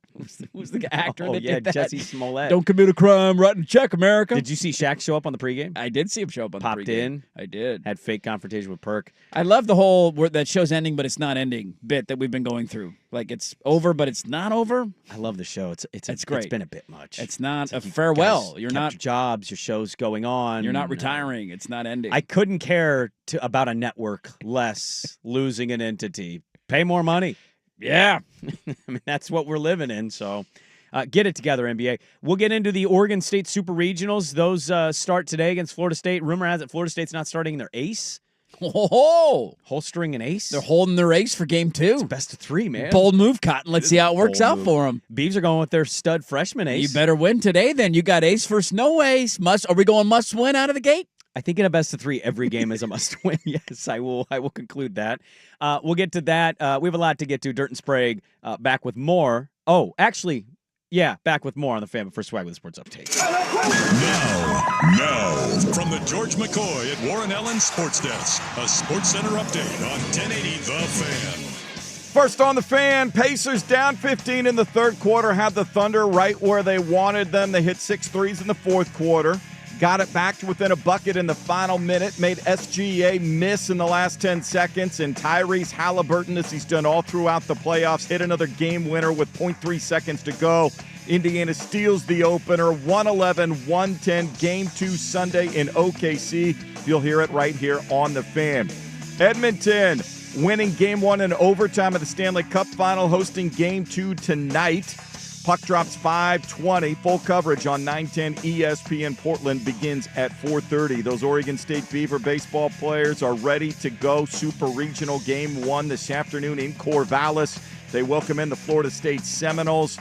First team to win 2 will head to Omaha. 3 p.m. first pitch on ESPN2 today. And the NCAA Softball Championship will come down to a single winner-take-all game tonight. Texas Tech held off a Texas Longhorns rally to take a 4-3 win in Game 2 on Thursday. First pitch 5 on ESPN. More sports scores and stories in 30 minutes. Jason Swigart from the George McCoy at Warren Allen Sports Desk. Hurt, missing work, insurance companies acting like jerks. Don't call your mom. Call George McCoy at warrenallen.com. It's back, the 11th annual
on 1080 The Fan. Hey, how about this? If you text WICK, W-I-C-K, Oh, yeah.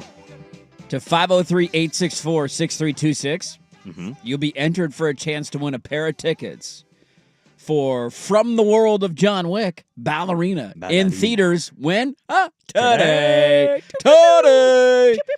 Pair of tickets again.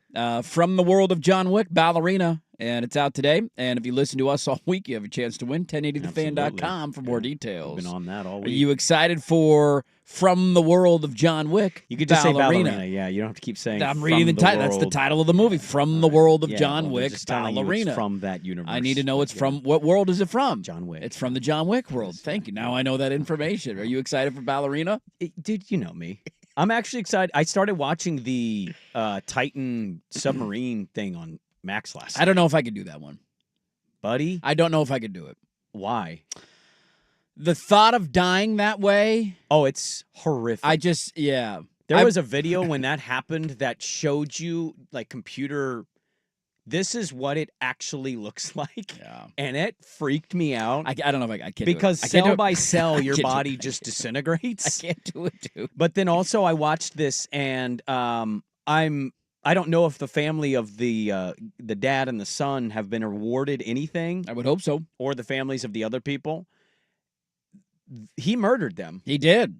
That was murder. Yeah. There was all the evidence in the world that submarine should not have made that quest. Nope. And yeah. Like just sitting in a can. I did. I'll give you 2 recs on Netflix. I did watch. They have a Vietnam documentary that I watched. Very good. They had 2 guys in this Doc Dirt on the HBO one that went down to 3,000 feet with him, and they heard 3 pops. Yeah, I'm out. I'm out. And they were like freaked out. Yeah. Nobody said a thing. Pull the plug. Get me out of here. And somehow they got up and got out of it. And they still decided and to they were like, try and this go is down. not, Yeah. this is gonna not work. And he still kept going. The Manhunt one for Bin Laden's really good, too. Those are 2 good Is it? What's It's on that one? really good. Where's They're hunting for Bin Laden No, on no, Netflix. what's it on Netflix? It's on Netflix, yeah, on Netflix. I felt that way with the Dahmer show that they came out with. I didn't watch a second. I watched the Not first interested. episode, and I'm like, dude, I can't. People eating people. Heads in fridge. I can't do it. Minorities. I didn't want to watch that. I'm out on It's all that. Terrible how those people are treated. There is a Predator movie coming out. It's animated, but it's got 100% on Rotten Tomatoes. It's on Hulu today. Pretty excited. I'm a nerd. Your team's in the NBA Finals. There's a minute to go in the game. Mm-hmm. Coming down a little game. I wouldn't know what that feels like because I've, don't have any memories of my team playing in the finals. But if they were, game 1, 3-point game, 1 minute to go, and it sounds like this, how do you react? The Thunder clinging to this 3-point lead. SGA the drive inside, shot blocked. Siakam throws it back. Next on 21 Alive News, the man who was brutally beaten at Pike's Pub last week has come forward. Hey! Here's what he wants to have happen now. Also What's tonight, going on? a big night for Pacer fans as Indiana is Yeah, in the I know. NBA Finals. We'll show you a local business who has seen a boost from the Yes Sir. I'm never shopping There's a there. little fog overnight tonight. We'll have the very latest care. forecast coming up in a few minutes. Thanks for staying up with us. I'm Amara Boss. Fort Wayne's most watched news start. Not anymore. And then back to the game. Oh man, I saw that. This legitimately happened in Fort Wayne, Indiana last night on their ABC affiliate. There is the whole sequence when you hear the start of the clip. There's 1 minute and 15 to go in the game. OKC's up 110-107. 1 minute and 15 seconds left in the game. They cut out with less than a minute to go. They just gotten a stop. Just gotten a stop. Going up the court. Here we go, down by 3. And they cut to a tease, a promo for the late night local news. That's who? I don't know. Somebody's getting fired. They should get fired. Whoever did that should be out of a job today. News producer, editor, somebody. It's one thing in like Portland, Oregon to have that happen. Like, hey, over at K2, randomly, here's, whatever the K2 bro's name is, and they're talking about the nightly. I'm still upset, but it's not my team. This is Fort Wayne, Indiana. Basketball. Is Steve Dunn at K2? Steve Dunn's breaking into my fourth quarter coverage. Dunn! Hey, Blazer fans. Dunn, sit down, buddy. I don't care, man. I'm Buckle watching the game. This basketball is a religion in Indiana. They sold out their arena last night for a watch party. That. This is Fort Wayne, Indiana. All these Pacer fans, a minute to go. Trying to win a finals game, man. Can I ask you guys if we were in the finals? These conversations tend to hurt me, but if we were in the finals, something will never happen. Yeah. Would you guys go to the Moda to watch? No. No, I'd probably go to because that moment. Did you see the moment that he hit the It shot? was awesome to be in that. Yeah, that would be cool. It's as if he hit it in Indiana. Yeah, if crowd goes crazy. it got to the game clinching game, you might get me there.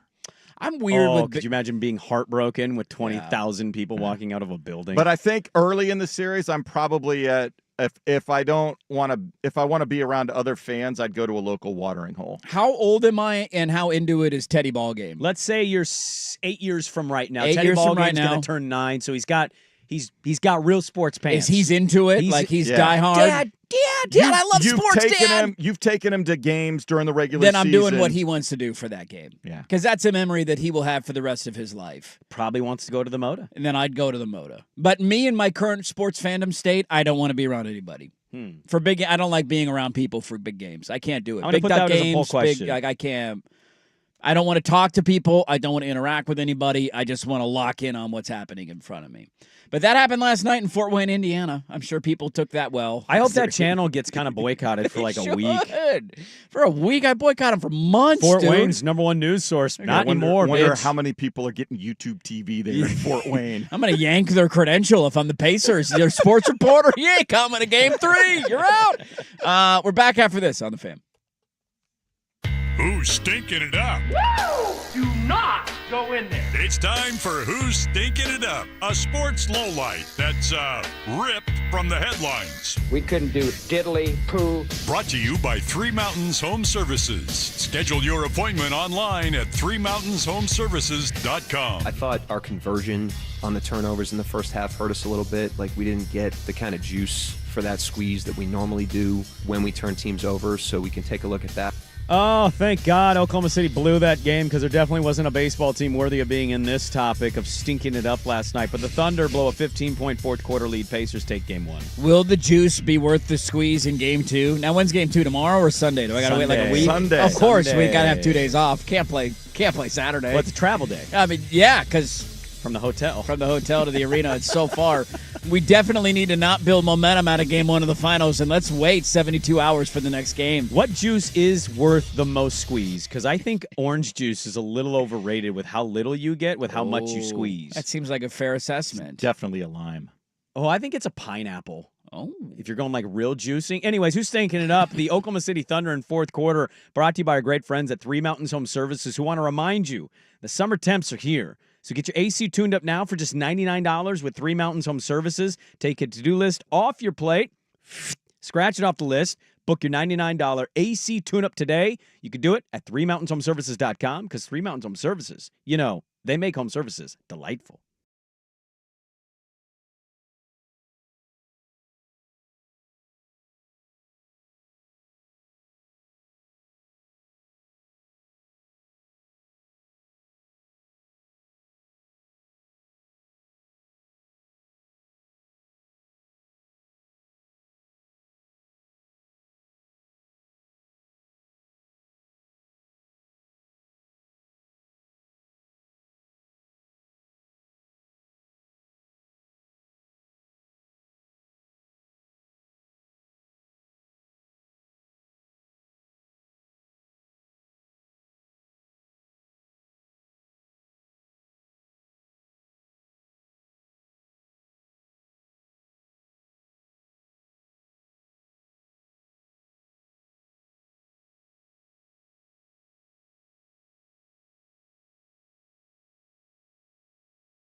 right, welcome back in. We will Sprague the line in the final hour. Why? The dream doesn't die. It lives on. We talk super regionals. We'll get to the regionals. Don't worry. We'll get to our super regionals. We've juiced all the squeeze out of the finals. Do you think there's any more juice in that squeeze? You know, an underrated juicing thing is a carrot. My wife's on a big juice thing right now. We have a juicer. Yeah. And so she just throws crap. Carrots actually produce underrated amounts of juice. Decent amount of juice? Yeah. Good juice? Do we like carrot juice? Carrots with beets with a little ginger. That's where we go. And some orange. Okay. Delightful. We will get to the super regionals. Raise your hand if your baseball team won yesterday. Playing that game again, huh? Just checking. Thank you, Mets bullpen. Any Mariners fans raising their hand? No. Oh, what happened there? Boy, we were getting the leading home what run happened hitter. there? We have a I random. thought the O's were just sinking like a stone. They come out and was that a sweep? Was that a sweep. sweep in Yeah. Seattle? Have the O's found their mojo? Is Adley Rutschman back? I think it's okay to root for your team and defend your team. We have a weird listener that just constantly, when the Mariners win, calls us a bunch of you-know-whats, and their handle's Trident's bitch. Yeah. And I just find being a Mariner fan talking stuff to literally any fan base wild. Yeah, of all the fan bases that can't talk trash about anything, the Mariners are the They're top of high that on list that in list. baseball. I just Everybody kinda else has at least laugh. accomplished something. They're the only team that's never been to a World Series. I mean, that's why I laugh. I'm the like, only one. Is this person really saying this? Yeah, from that fan base. You think this hurts from coming from you? Really? You? Just sit down and shut up. They are doing a weird thing. They're retiring Randy Johnson's number, and you could say that's not weird, Sprague. He was a good Mariner. And I'd say, I agree. They already retired Ichiro. Yeah. 51-51. You double dipping the chip. We did it with Terry Porter and Bobby Gross. And I think it's weird. It is weird. Didn't the Blazers do that at the same time, though? I believe they did. It was because Gross was retired later. We had to retire Yeah. every member of the 77 Of team. course. They all have to be in the rafters, Well, it might whether be they the scored only championship we see in our lifetime. That I feel certain of. Whether you average 4 points per game or were Bill Walton, you had to have Bobby Gross was a starter. I know. I'm just saying everybody getting their jersey retired from a local championship legend. team. You watch your mouth. Well, okay. Have you seen Bobby Gross in person? He'd I've still never. whoop your ass. Who's better, Terry Porter or Bobby Gross? Dirt wanted you to say Porter so fast, and now he's like, really? Really? Really? What? Okay, I'll put that up as a poll question. Put that up. Terry Put that Porter or up as a Bobby poll Gross? question. Now we're going to go long in this segment. We were going to be on time. Now we're no longer going to be on time because You we're going to pissed debate him off. Bobby Gross and Terry Porter. His 12 points per game in 1977. His 2 assists a game, 12 points and 2 assists a game. What's the debate How here? many statistical categories does Terry Porter still lead the franchise in? Oh, that's a good question. Was he still leading assists, or Yes. did Dame get him? I don't think he did. Dame and assists?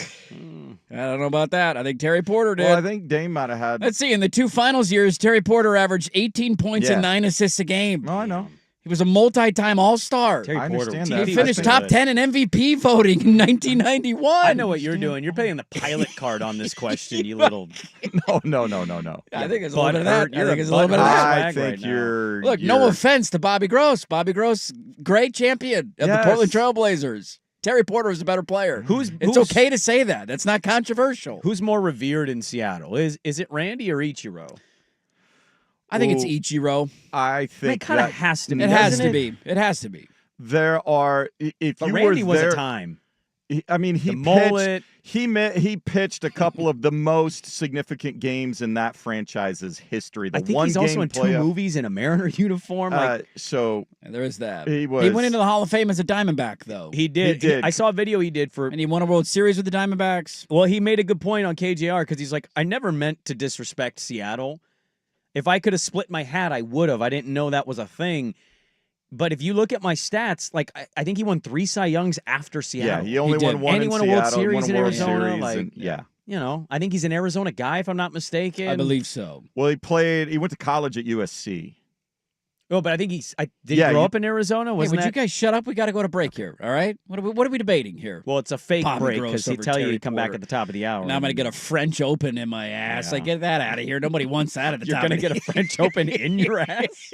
We got a lot to get That's to tough. in the final Ooh la hour. la. Ooh la la, menage a trois. We got a super regional kicking off in Corvallis. I don't know if you guys know what those are. We played in them before, but you guys are going, so we'll talk about that. Sprague in the line. We will Sprague in the line because it won't die. And It needs to die. We'll go to Indy for the Daily Ticker. Don't go anywhere. Dirt and Sprague on 1080 The Fan.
the George McCoy at Warren Allen Sports Desk, a Sports Center update on 1080 The Fan. First on The Fan, the Pacers did it again in Game 1 of the NBA Finals, rallying from 15 down in the second half. Tyrese Halliburton with the game winner, 0.3 seconds to go, their only lead of the game. The 111-110 victory sets up Game 2 Sunday evening in OKC.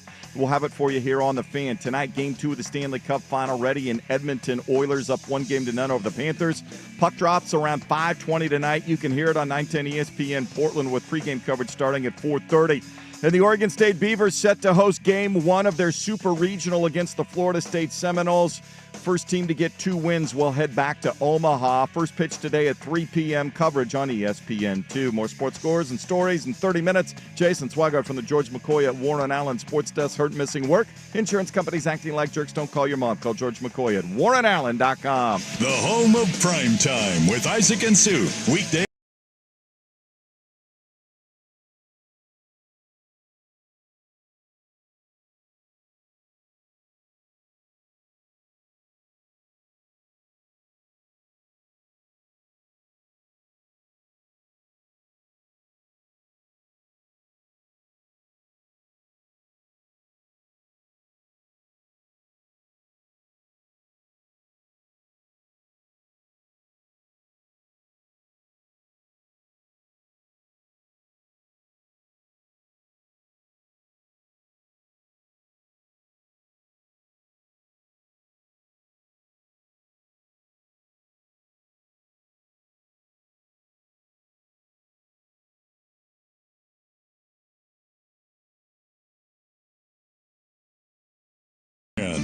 Hey, let's do this. Final hour, Dirt and Sprague here on Portland Sports Leader, 1080 The Fan, 99.5 HD2, the Odyssey app, live on YouTube. Happy Friday, everybody. Get your flop shots on. Now, why did you come back right on time? I absolutely Because I bullied him into taking the France Open out of his update. We didn't get any London, France underpants over there. Carlos Alcaraz up 2-0 here as we start the fourth set. There you go. We will Sprague the line coming up in a bit. Super Regionals going on. We got to talk about that. But now I'm down a Blazer all-time statistical leader rabbit hole. You give me stats that like nobody cares about. Nobody cares about. So I have done the research in the break. We do the research on this show. Terry Porter still the franchise leader in assists. Yes. Let's play the fun game. Where's Bobby Gross on that list? He is not in the top 10, and I'm only seeing the top 10 here. What about scoring? Where's Bobby Gross on that list? He's not in the top 10 of that either. You have your moments, Oracle. That was one of them. We all have our random favorites. I get it, but it's not really a debate about who was the better player. Can you name the top 5 guys in total assists in Blazer franchise history? The top 5 So guys? Porter's number 1, 5,319. Okay. Yeah. I'll give you a little hint here. Drexler. There's only one other guy with 5,000. There's only one guy in the 4,000s. There's only one guy. Well, I mean, you get what I'm saying. One guy in the 3,000s and one guy with 2,500. Damon Stoudemire. Damon Stoudemire is 4th on this list. Dame Lillard's got to be. Dame Lillard is Lillard. 2nd, 5,151. Drexler is 3rd, 4,933. So we're missing one? You got one more to go. Lionel Hollins. Rod Strickland. Rod Strickland. Lionel Hollins not even in the top 10. Not even the top 10. Yeah, Lionel he wasn't Hollins. here. Wasn't here long enough. I couldn't remember how long he was here. The rest of your top 10 is we retire all. Isn't Lionel Hollins up in the rafters? He's in the rafters. Yeah, I think everybody on that. He was here for 3 weeks. Lloyd Neal's jersey got retired. The rest of your top 10. Twardzik up there. Well, Twardzik he started, so you keep saying that as if statistically that was like amazing. Deserving of having your number retired. Jeff Petrie, Jim Paxson, C.J. McCollum, Michael Thompson, and Jerome Kersey is the rest of your top 10 in assists. In the history of the franchise. If I was the president of everybody in Portland, I would. Are you going to unretire numbers? No. Can we unretire? Can you unretire? Has anybody ever unretired I'd a number? retire more. You would go the other way? Yeah. You don't have any numbers left. Why are the early 90s teams not recognized? They didn't win a championship, man. Kersey? I mean, it should be retired. It's insane. It's ridiculous. Yeah. Porter's in, but Kersey's not. Is Cliffy up there? No, Cliffy's not. So Cliffy's not. As I'm packing all my stuff, found my Cliff Robinson jersey. Yeah. So we got that going for us. Hey, you guys are in the Super Regional tonight. Today, this afternoon. This weekend. Middle of the day. This weekend. Yeah. Well, you hope it goes the whole weekend, you know. No, I hope it's done on Saturday. Done after tomorrow. Could win today, could win tomorrow. So then could all be Sunday over. we can focus on Game 2 of the finals. Hell yeah. Then we can go to Omaha. Forgot we got to wait till Sunday for Game 2. Do we fly out of Eugene to go to Omaha? Because that would be great. I think you do. The only team that flies out of Eugene to go to Omaha is Oregon State. Do you guys have an airport in Corvallis? Yeah, we might as well build us an airport in Eugene. No, there's a municipal airport in Albany. Call it the Omaha Wing. It's just an orange and black. There you go. I'm happy for you. Yeah, that guys, NCAA man. charter. I'm happy for yeah, you that guys. NCAA charter will come right into Eugene. You need something. I'm happy for you. What do you mean we need some? We're Pac-12 champions. You desperately deserve it. We're WCC women's basketball champions too. You are, damn it. You're damn right you are. We're the build that damn lion. You've stepped into a trap. You build that. You build that. You were making fun of me. Yeah, you build it. All right, you build that. Damn. I am interested in the. Give me the breakdown. What do we think about the matchup of Florida State? I don't know. I think Oregon State's playing good baseball. At least they ended their regional well. Sorry. I digress. Continue, please. They're playing good baseball. It's like to dump a lot of money and lose to Utah Valley. I don't know. It's not my money. That's a good point. No, I mean, I don't know anything about Florida State. I'm not going to pretend. They're good. Traditionally, they're a program people look at because they're from the state of Florida. It's always like the sunshine weather thing. Historically, though, went through it with Bill. They don't have the greatest roster depth in Major League Baseball history. Florida State? I know Buster Posey. That's all I know. He basically said Buster Posey, there was another player, and then it got to Jameis Winston. What? He was looking up Winston stats. I mean, he was a good baseball player. I remember that. His numbers were meh. He was a closer, if I remember correctly. Yeah, so... Look, Florida State, I don't understand the strategy, but also it may work for them. I guess they're not starting their ace. I actually think the bigger story is this, and I know that going to Omaha would be a big deal for Mitch Canham because there's actual sickos who want to fire this dude. Yes, there are. Look, I hope they keep playing the way they were. A couple days off now since the regional. Hopefully those bats pick up where they left off. They'll clean right through this series if they do. Have you guys followed the ticket story? No. What's going on with tickets? So the tickets were supposed to be released at 7 a.m., and it was announced by the Oregon State athletic director. And so Beaver fans just lined up in a queue for 7 a.m. It started later than it was supposed to, and then people that got on the queue super early still had no chance. The tickets were instantly sold out. That quick. Huh? And then instantly put on the secondary market for way above value price because, of course, you got to make money. That sucks. So was it through Oregon State, or does the NCAA take over? I believe at this was the point? Oregon State, hey, Okay. we're releasing tickets, line up in the queue.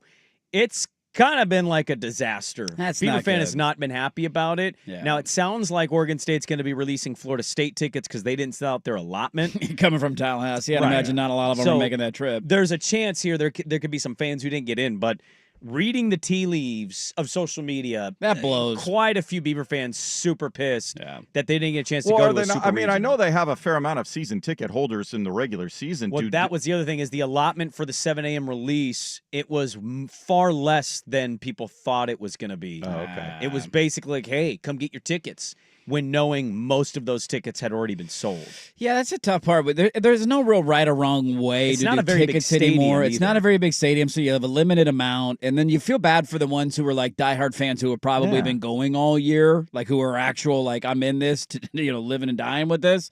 And then the people who jump on at the last second and want to go to a game, and all of a sudden the ticket prices are insane. Or you Yeah. got to buy them on the secondary market. That sucks. By the way, my Google search is telling me Cal Raleigh went to Florida State. Did Cal you list- Raleigh, there you go. Did you list Cal Raleigh? That's Major League Baseball home run leader. That Cal is Raleigh. maybe the best catcher in baseball, Cal big- Raleigh. the big Schultze's been dumper. right. Yeah, I mean, it's not a terrible Although take. Rutschman's starting to come on last night. Luke Weaver for the Yankees, Florida State Seminole. Okay, that's good. Okay. So I got that. He He's was he on on the the World shelf. Series team? No. For the Yankees? Last year? Yeah, no, maybe. Yeah. Sure. Right? Yeah. Okay. Definitely was.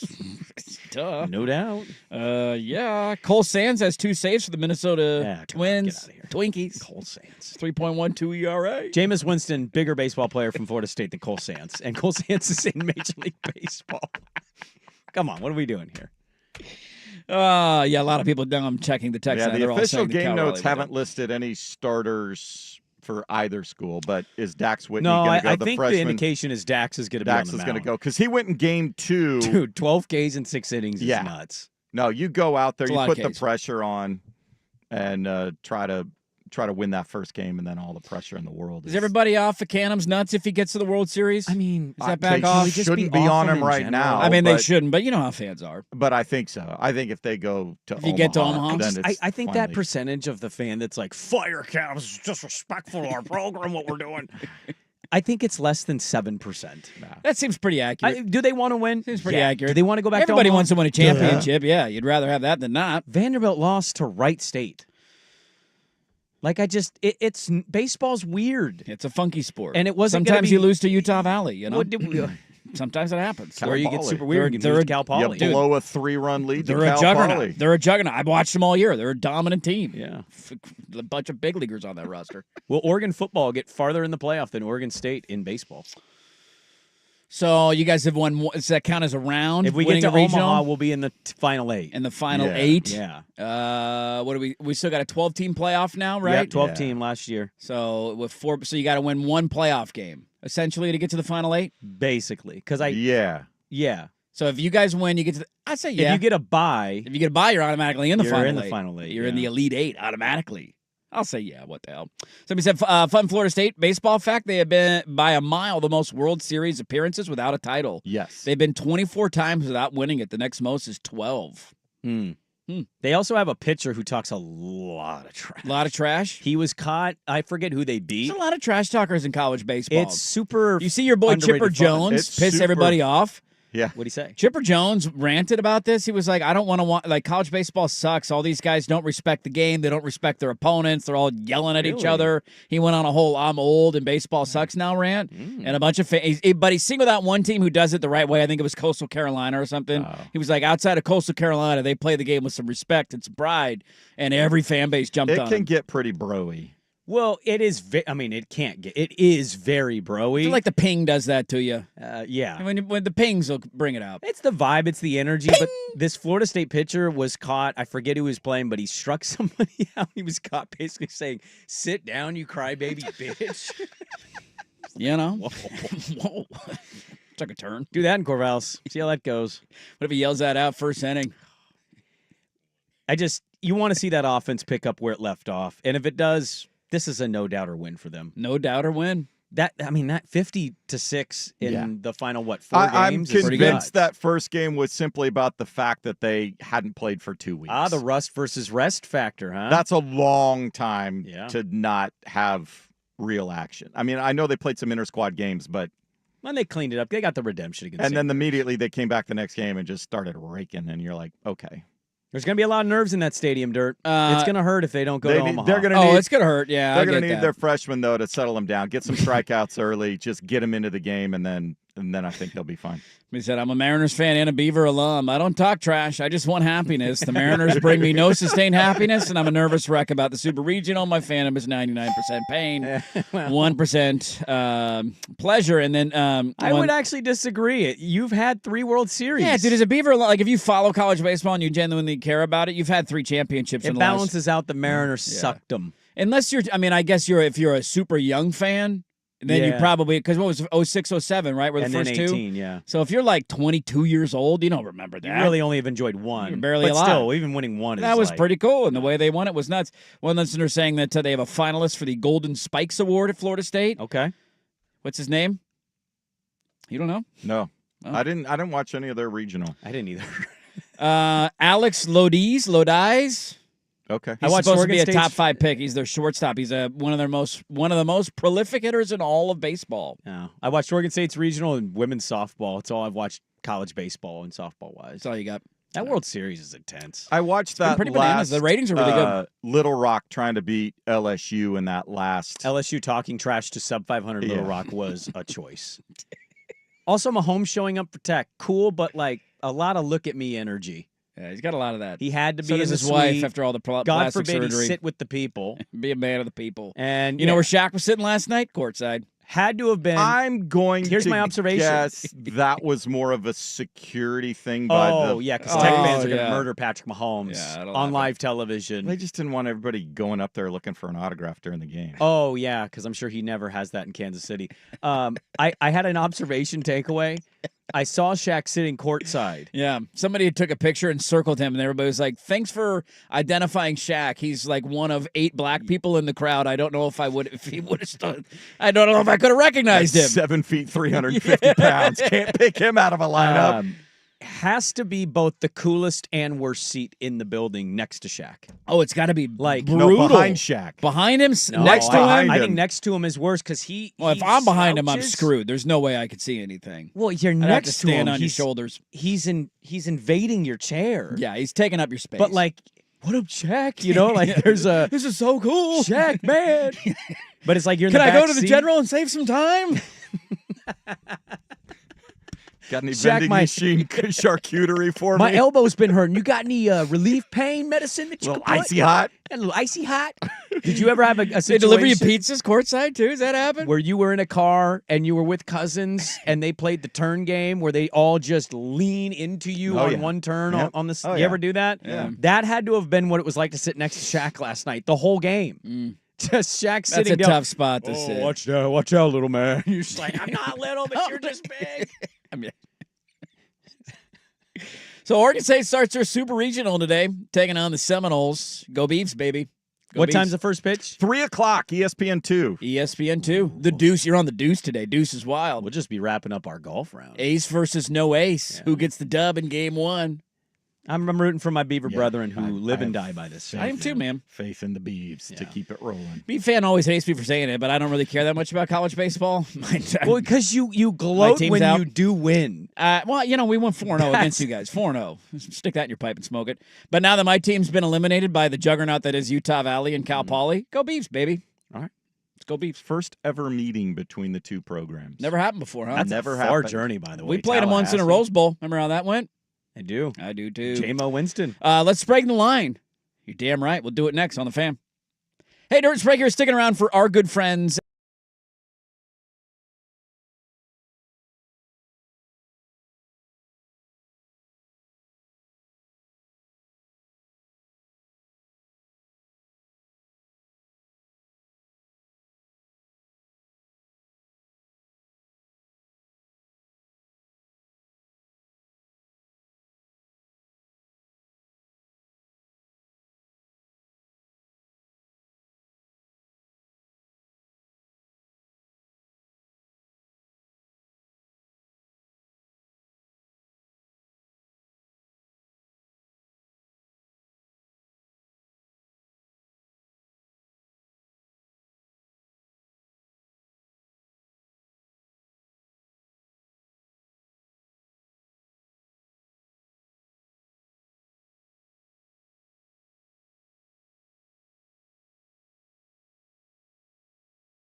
The Fan. Springing the line. Springing the line. Stop. Springing the line. Stop. Just stop. Look, the listeners want it. Springing the line brought to you by Black Licorice. Does this make Bill Oram a psycho? Yeah, Yes, it does. Somebody sent me an article that if you eat too much black licorice, you can die. Whoa! Somebody died eating too much black licorice. Now, how much are we talking? I mean, they ate probably too much of licorice in a day in general, so that. I love a good licorice, though. Like, when was the last time you bought one of those tubs from Costco? The red licorice? Why are you laughing so hard? No reason at all. Like the Twizzlers, the red vine? No, licorice. Nobody, dude, get out of here with your Twizzlers. Nobody wants Twizzlers. I don't want to eat wax. No, and the red vines at like a hockey game or like a minor league baseball game, that's like a piece of rubber. It's like 3 foot long. Dude, I love the tub at Costco, and they come in the little, you know what I'm talking about. They used to be a little longer, those tubs, and now the they've red shortened them vines up have a been little bit. cut. They're little shorties here. I used to use them as Coca-Cola straws. Yes, now we're talking. But yeah, I like red vines. Probably my favorite. But I do love a fair. Like you go to a good fair, the rope. The red rope. Red rope's good. I'm all in on that one. Black licorice, burning hell. Springing the Line brought to you by Blue Line Brandon. You too will give up the 5-hole when you're thinking about Henrik Lundqvist. You gonna be distracted by his beauty again tonight? Sprague Line brought to you by the Redfin Stalker. The only thing scarier is a Sprague pick. That's a solid nickname, I'm by actually the way. both the Redfin stalker and a bad gambler. And yes, I will be distracted. That man shouldn't be on television. He's too good looking. He's a beautiful human being. Sprague Line brought to you by Hibernation Butt Plugs. When plugging your poo with your own poo for 3 months sounds more practical than a Sprague pick. I can't believe bears do that. That happens, man. But like they know how to poo That to happens. plug the situation up. Spring Line brought to you by the local news. I don't think it's conscious. I just I think it is. I think it's an They take the poo out and then shove the poo back in. They don't shove it with their hand. You don't think that they sit on They don't it? take their paws. They like, sit down and poo, Oh, and then we're they gonna just go sleep now. just Just don't what move their for a while. body does to prepare for hibernation. No, I think they know how to just stop it, and then they know when it's you going to just harden. like shut it down right when it's at the exit. I have it more as like blowing your nose. You just know how to do it. Does that make sense? That's how I have it in my mind. Yeah, there we go. It's going to harden. Yeah, there we go. Got it. Spring Line brought to you by the local news station cutting out in the last minute of the team's final game. Still way better than the betting advice you'd get listening to a Sprague pick. That's a hot take. There's no way that's true. Spring Line brought to you by Schulte's desire to host the midday show. If I were Orton or Fisher or Buckley, I'm not accepting any food or drink until Dusty's replacement is named. You know, Schulte's been named the most of somebody most likely to poison other coworkers. It was definitely that in a yearbook. Spring Line brought to you by J Mac, the only most likely to kill people for a job. Spring Line Who wrote that in his yearbook? Brought to you by J Mac, the only thing more annoying than a Sprague pick. Colin! By the way, overwhelming, yes, has 5'7" aura. Somebody texted in he's 6'2". Get out of here with that nonsense, all right? Well, the internet 6'1" might say he's 6'2", No, though. he cooked the books there. Spring and Line brought to you by retiring Steve Blake's jersey. Still a better bet than a Sprague pick. Oh, Steve Blake Jr. starting at Maryland this year. Don't tell me that. I'm not Does kidding. he know Juan jujitsu Dixon as well? Jr. there, too. What about Chris Wilcox Jr.? Is he coming through? Lonnie Baxter Jr. Who was the what was the coach's name? Gary Williams. Gary Williams, Gary Williams' Gary kid. Williams the second. Is he got a kid who's coaching that team? Would be great if Didn't that Maryland happened. lose their coach in their coach bolt after their tournament run? Yeah. Where did he go to? Wait, did he officially bolt or was he being vague about bolting? I think he bolted. I Okay. think we got a bolter. And we found out that he had done that at the previous stop too. He Remember was the whole tournament? He was vague, like, yeah. he was doing the whole "we need whining more about, we need NIL more stuff." NIL. Yeah. I thought he went. Name that coach. This is how much we know about college basketball. Did you see Kevin Young got Texas extended? A&M. Yeah, I saw that. Yeah. Get the number one recruit in the country. Yeah. You know, $8 million you did it. got not that. Kevin Who's Young. the new coach at Maryland? Don't play that game. I'm playing that Why would game. you do that to us? Nobody knows. I'm Maryland doesn't know. You think know, Scott Van Pelt it's a knows? name. It's a name. Scott It- Van Pelt No, don't know. it I was- know next to nothing about college basketball, and even I know this yeah, name. No, it. Oh. Is it a Patino? It's not. You know the name? I know the name. Because it Am I was gonna be mad somebody by that not was at a knowing this? high, Yes. Yes, you will. high-profile program that had Kevin to go. Willard was the guy Buzz, who was Buzz Williams. Buzz Yeah, Williams. Buzz. Buzz There you Williams, go. I remember. Yeah. Kevin Willard was the bro who Right. left. He's gone. Where did he go to? Why are you playing this game? I just like reminding everybody how little we pay attention to college basketball, and then we pretend to care about the sport for a month every year. I did have in my head, I need an onions on this broadcast last night. Onions! Yeah, it would have been a better broadcast. Kevin Willard is now the head coach at Villanova. Oh, that's right. He went to Villanova. Right. I mean, and Maryland hired Buzz Williams. Not Look a at that. downgrade. Nice move. Maryland basketball facts for you. Tonight we get game 2 of the Stanley Cup final. Hammer the Ice Cats. You're hammering the Ice Cats tonight? I said take the Oilers game 1, take the Ice Cats Blue game 2. Line Brandon has spoken. Minus 105 on the money line for Florida We're tonight. going money line. This is too good of a series. You're not going win by 2 or 3 goals? I'm going to, in my mind, I have it 4-2. Okay. You go regulation win, by the way, 60-minute line? Yeah. You can get plus 155. On the money line? I believe so. For the Panthers, yes. For the Panthers, yeah. I take that right there. That's so the bet. no OT winner, No just, OT. And it's like one of those stupid soccer bets that doesn't cash if they win in overtime. Swag, how do you feel about those games or that game tonight? I like the Oilers. You like the Oilers again. tonight? 2-0 series lead?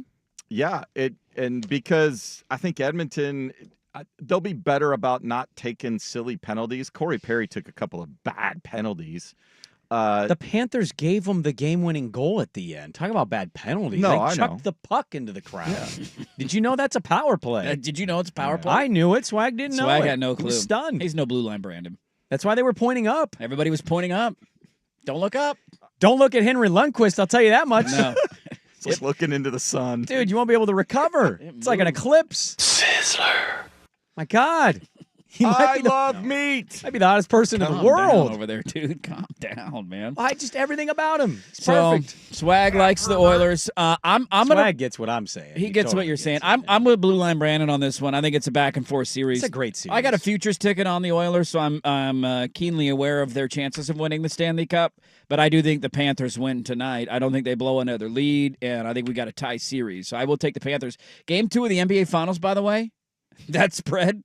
I can't believe it's 11. Sunday, It's by up the to way. 11. Yeah, I told you. It's going to be this way all series. When they go to entire Indy, it's going to series. be Thunder Doesn't minus matter. 7 or 8. Doesn't matter what Game happens. 2 screams of the 25-point blowout. Yeah, it does. It has that vibe. Like the Thunder will come. I'll be curious. Now, if didn't we do this to Indiana when they came back? Now, I know the Knicks and Thunder are a the different Knicks animal. and Thunder are different But then they beasts. went in and won Game 2 in Madison Square Garden. Yeah, but do you remember Game 2 of Denver, Oklahoma City? They choked away Game 1. And then they killed them in Game and 2. just obliterated them. They did. It's a good Oklahoma City team. They're Yeah. bound I to would have look one at of those alternative point spreads if I Yeah. get into the 20-25 point. If I can I make like some where money. you're going with that, Riggins. I Yeah. think I'm with you on that one. How high are we going? What's our alternative spread?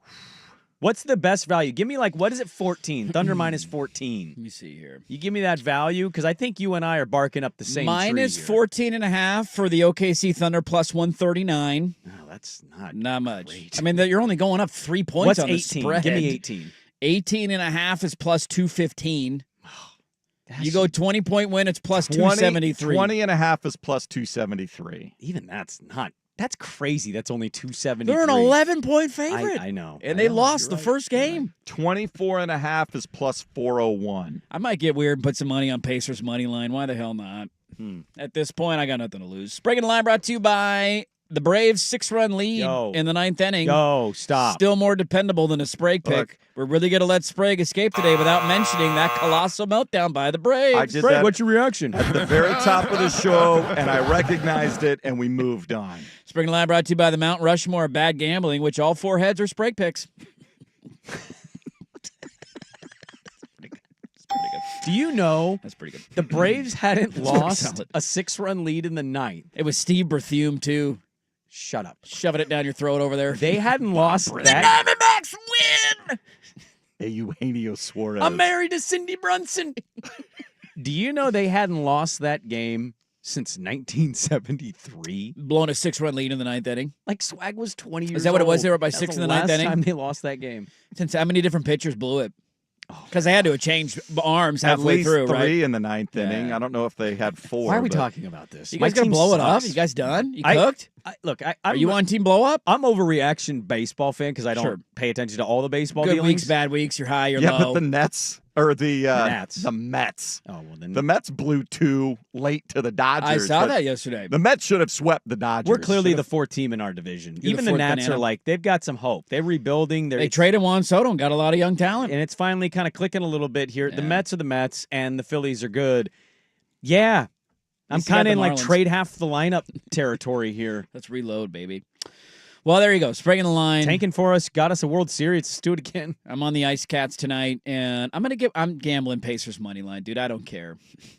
Well, why Plus aren't you live 330. betting? Why are you gambling money line when you've quite literally said Yeah. 80,000 times I'm only going to live bet the Pacers? I should. Will they be down by 10 the entire game again? If they're down 10 and they're playing sloppy, hammer them. The second I jump on that bet is the game that they don't come back and win. Well, Windhorst made a good point. He said he talked to a Pacers coach and he said, "Look, I know everything about that team. They're better than us in a lot of ways. They're not better than us in the final minutes in a close game." Yeah. And that's what they dragged them, and they dragged them down. Added winning time expectation leaders. I think the Thunder know they stats. need to get it into the 20s. They need to, like, a 10, 12-point lead going into the third. Well, let's find third. out what our ticker guest thinks about this. Let's go to Indy. Would you guys shut up? We got the daily ticker, and that's right around the corner. Kevin Bowen from Indianapolis is next, but first, here's us with a update. Now, from the George McCoy at Warren Allen Sports Desk, a Sports Center update on 1080 The Fan. First on The Fan, it is the last chance to qualify for the U.S. Open next week. It's the RBC Canadian Open. They are playing at TPC Toronto, the Osprey Valley North Course. Cameron Champ, who has not won a PGA Tour event since 2021, is your leader. He is 12 under par, 4 under today after a 62 yesterday. A win would get him to Oakmont next week. Boy, talk about a lot of pressure in the bedroom. Imagine if your foreplay wasn't good enough, your wife just straight ate you. Because female jumping spiders, if they're not satisfied by the foreplay of the male jumping spider, they not only turn them down, they then kill them and eat them. That's pretty bananas right there. Man. How about those Seattle Mariners at home against the Baltimore Orioles, who are in last place in the American League East, getting swept now down to a 32-29 record. Their run differential on the season is only a +2. They're below 500 at home. Remember that first place Mariners division lead? Holy crap! Where did it go? This is the year. Oh, more golf, spider mating stories, and Mariner stories in 30 minutes. Jason Swigart from the George McCoy at Warren Allen Sports Desk. Hurt, missing work, insurance companies acting like jerks. Don't call your mom. Call George McCoy at warrenallen.com. More, please.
Some stories can slip through the cracks. Now, before we do this, let's go over the ground rules. Pelican Brewing presents The Daily Ticker, where Dirt and Sprague hit the big stories you've heard about, and some you haven't.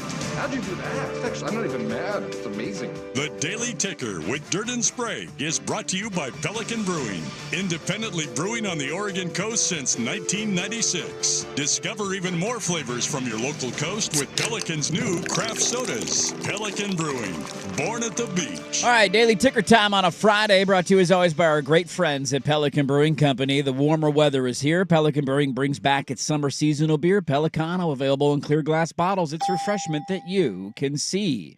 Let's go to Indy for the Daily Ticker. What a game last night in the NBA Finals. We talked a lot about it today. What's the reaction there? Kevin Bowen, our good friend, joining us now. K Bowen 1070 on Twitter. You can go give him a follow there. The morning show at 107.5 in Indianapolis. Kevin, good morning to you. We were kind of speechless to start the show.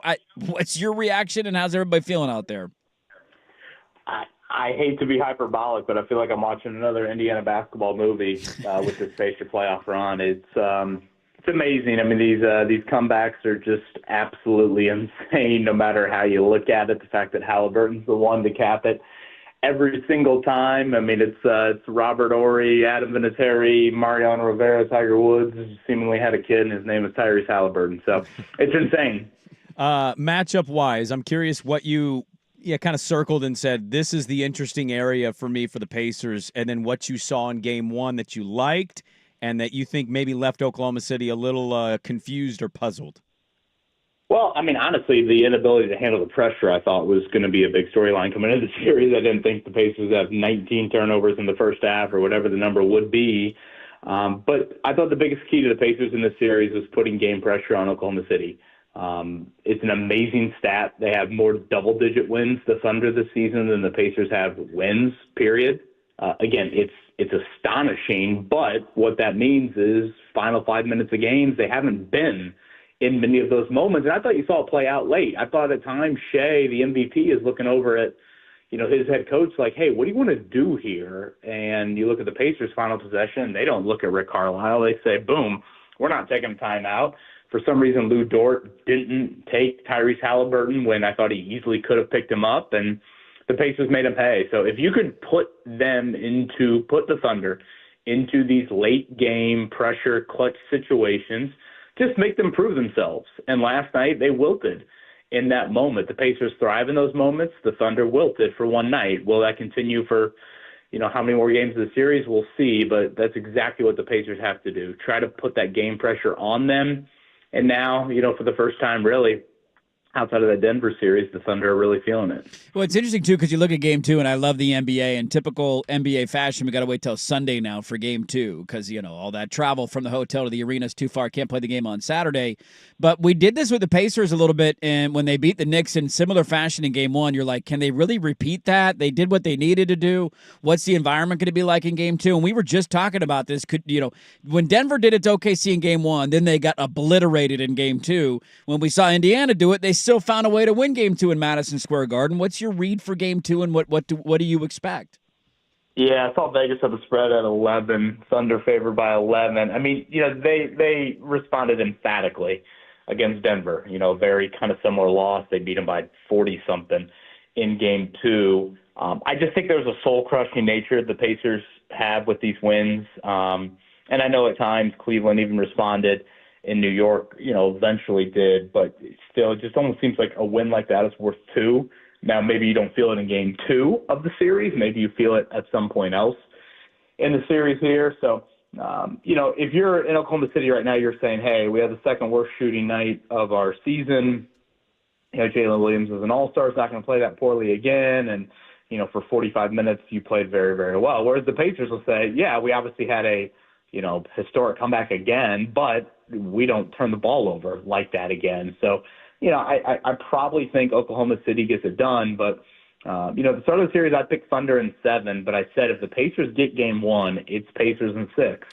I think those losses, those wins by the Pacers, losses for the opponent, have that sort of magnitude to them I do think it matters more than once. And so I would go ahead and Pacers will lose on Sunday probably if I had to guess, but I would say Pacers in 6. Yeah. You guys are lucky. You got a finals team. You got a great coach. You got a villain/fun player in Halliburton. Like I'm so jealous you have a basketball team of this caliber.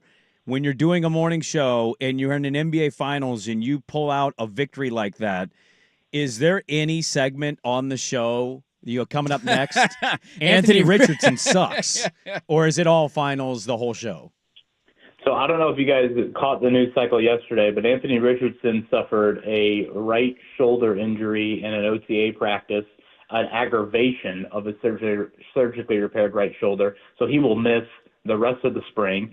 Caitlin Clark spoke to the media for the first time in a week plus with her injury absence. And we did not mention Caitlin Clark once on the show today. And I think the 3 times we mentioned Richardson in a 90-second snippet, I think we almost got booed off the air each time. So it's a good problem to have. You guys are in a market without Major League Baseball as well. It's a good problem to have on June 6th when you feel like you don't have enough time to get to all of it. Yeah. How do we stretch to get to football season? Well, at least your NBA team's in the NBA Finals. Let me ask you this. We had I was out earlier this week. Somebody filled in for me and gave the take that Rick Carlisle is on the Mount Rushmore of NBA coaches if he wins this title. Wins it, yeah. How hot of a take is that? Ooh, Riley, Phil, I guess Red Auerbach. Yeah, Popovich. Pop for sure. Bunch of super teams. So those are super teams, though. I wouldn't call this Pacers team a super team. You calling the Spurs a super team? They were for 20 years. They drafted all their dudes. It's still a super team. Okay. Yeah, maybe. Is there like a junior Mount Rushmore before you get to Mount Rushmore? The Rushmore Hills before it, leading into it? Yeah, we're fortunate. We have Rick on every Tuesday, and something I said to him a few weeks ago, I think what has struck me is the different iterations of the championship teams he's coached. Like, go back to the Pistons. I mean, slugfest. If they got to 75 in a game, it was a miracle. Mm-hmm. And then Dirk and the Mavs, that is a different team than this Pacer team that, some people are saying, hey, they might – reset a little bit of the NBA's thinking with the amount of pace and the ball movement, et cetera, et cetera. I mean, those are 3 very different teams and obviously 3 totally different organizations. And I believe if they win it all, I think he'll be one of 4 coaches to have won an NBA title with 2 different franchises. So, I mean, without question, I think he's a top 10 coach in league history. But he might have to, chisel a 5th head on there to be the Mount Rushmore. Yeah, great stuff. Kevin Bowen, we're jealous of him. 107.5 The Fan in Indy at KBowen 1070 on Twitter. You go give him a follow there. Enjoy the rest of this finals run. I'm sure the scene when that series shifts to Indy is going to be absolute bananas. Hopefully we can do it again soon, man. Appreciate it. Gentlemen, I'll sneak this in. I'm the out-of-towner that probably says this too often to you guys, and I don't know where your golf fandom is, but I'm out in Bandon Dunes later this month after a potential Game 7. I had to double and triple check that when all of a sudden this final series started. So I'm very much looking forward to it. Have you ever been before? Have you ever been to Bandon? Never. Coming out there with my father-in-law and my 2 brothers-in-law. I cannot wait to say I'm a kid I feel like I'm on Christmas morning counting down the days. 3 weeks from today, we leave. Look, you got a title ahead of you, and I you're like you, looking Kevin. forward to You're a it nice being guy. done. You come on every time that we ask you to, and I genuinely appreciate it. I kind of hate you because your team's in the finals, and my team's irrelevant and has been for 20 years. And now you're adding a Bandon trip in late June on top of it. You have a chance to see your team win an NBA championship and then go to Bandon Dunes in the aftermath to celebrate that. I don't know if there's a better month. Yeah, I think I just heard you wish 52 degrees and rain for 3 straight days on me. Is there a track that's got you most interested out there, or do you're just ready for all of it? Is there one track for you if you've looked up any of the courses?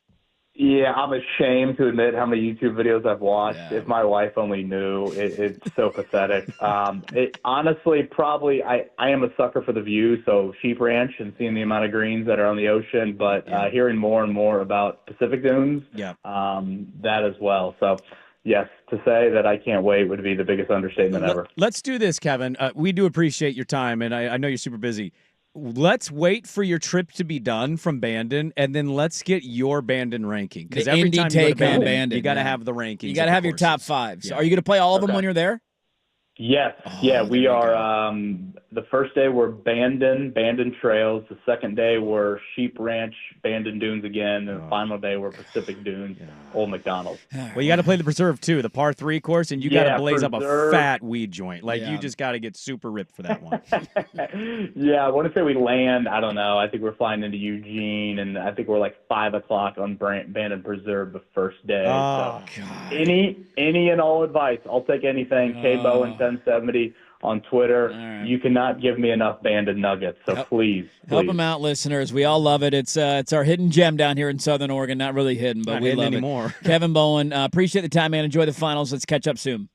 You bet, guys. Always enjoy it. Thank you. There you go. Kevin Bowen from Indy. Dude, an NBA championship, a parade, and then let me fly to go play Bandon Dunes. What are you doing? You're wearing a golf shirt today, and coincidentally, it's a Bandon shirt. You're not even going golfing with us. No, I can't. I mean, you can. Choices. Going with choices. They say home ownership is the American dream. The Daily Ticker is brought to you by Pelican Brewing Company. Utah Valley and no golf. Rough week for you. The return of warmer weather. It's going to be 95 on Sunday. It's a good thing I can play golf. Pelican Brewing. I mean, I don't know anymore. Pelican Brewing brings back in summer You season. should ask your wife where your balls are. Pelican. I lost them a long time ago. They're in a drawer. They're in there somewhere. What drawer did you put them in? Give me the key. Give me the key. Down in the creek on 13 at Stone Creek. Pelican brings back its summer seasonal beer, Pelicano, available in clear glass bottles. It's refreshment that you can see. We love our friends. It's going to be beautiful this weekend. Grab some of their new sodas, some delicious beers, some of their new hard salt. They got everything for you, man. Get it this weekend. And there you go. We go to Indy for the ticker. Let's wrap it up with a what would you do in this situation next on The Fan.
Fan.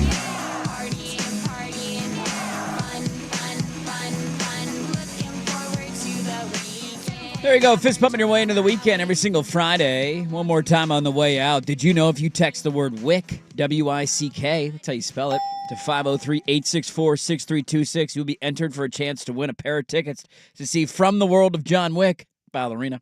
Hooray! In theaters today. Swagalicious. 1080thefan.com for more details. Again, all you got to do, text WICK, W-I-C-K, to 503-864-6326. The poll question is out with phenomenal GIF usage to follow. At Dirt and Sprague on Twitter. I'm making it a thread. Should 1080 The Fan do a Royal Rumble for the vacant 12-3 hosting gig? It's honestly... If anybody votes no on this, we need to figure out who they are, and we need to block them from our Twitter account. It's probably the best idea the station and you have ever come up with. 31 votes in. It's 100% to 0. So thank you. Let's keep that going. Let's show the suits. How we feel about this. We need to powers jack up that be. that vote total. It's the vote total that really matters. Yes, sir. get the vote total. We got to rack it up. Vote total, vote early, we vote need often. the turnout. Yes. We need the turnout.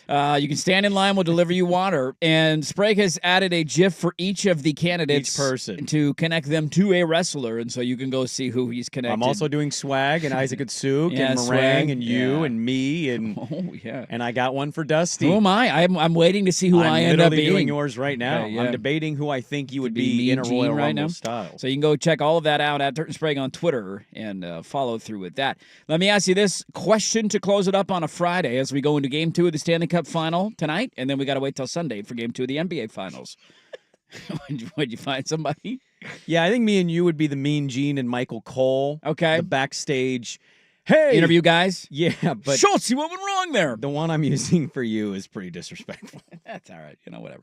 It's all right. Take shots at me. Even though it was my idea. This is all my creation. This is my baby. Somehow I'm getting kicked in the nuts here. That's okay. Would you cash this out? A person put a $13 bet on a 5-pick parlay. Dodgers to win the World Series. Okay. New York Liberty to win the WNBA title. Yes. Philadelphia Eagles to win the Super Bowl. Okay. Edmonton Oilers to win the Stanley Cup. And Oklahoma City Thunder to win the NBA title. The Oilers win Game 1. His cash out was up to $123,000. The total payout of the bet is $270K. When the Thunder lost last night, his cash out dropped from $123,000 down to $107,000. Hold the ticket or cash out? Hold it. Hold it because you have one more game for each series before the cash out has to be made. If the Oilers lose, that cash out's below $100K. But if they win and the Thunder win, that cash out's going to $150. $150, yeah. Hold it through the weekend. Hold the line. But if you cash out, no matter what happens, $107K. you have to cash out after game 2s. You can't get to threes. Can't 3-1, cash out yet. 3-1. They might say no cash out. Yeah, no more cash out. Good luck. Cash out suspended. There you go. Good little show. If you missed any of it, go check the podcast, 1080thefan.com, at Dirt and Sprague, and at 1080thefan. Thanks, everybody, for watching on YouTube. If you haven't done so, subscribe to the channel. You should. Great content up there all day long, and you can watch all of our shows live. Like the video if you haven't done so yet. Before Go Beavs this weekend, man. Go Beavs. Go Beavs this weekend. We will talk to you Monday at 6 a.m. Colin is next. You're listening to 1080 The Fan.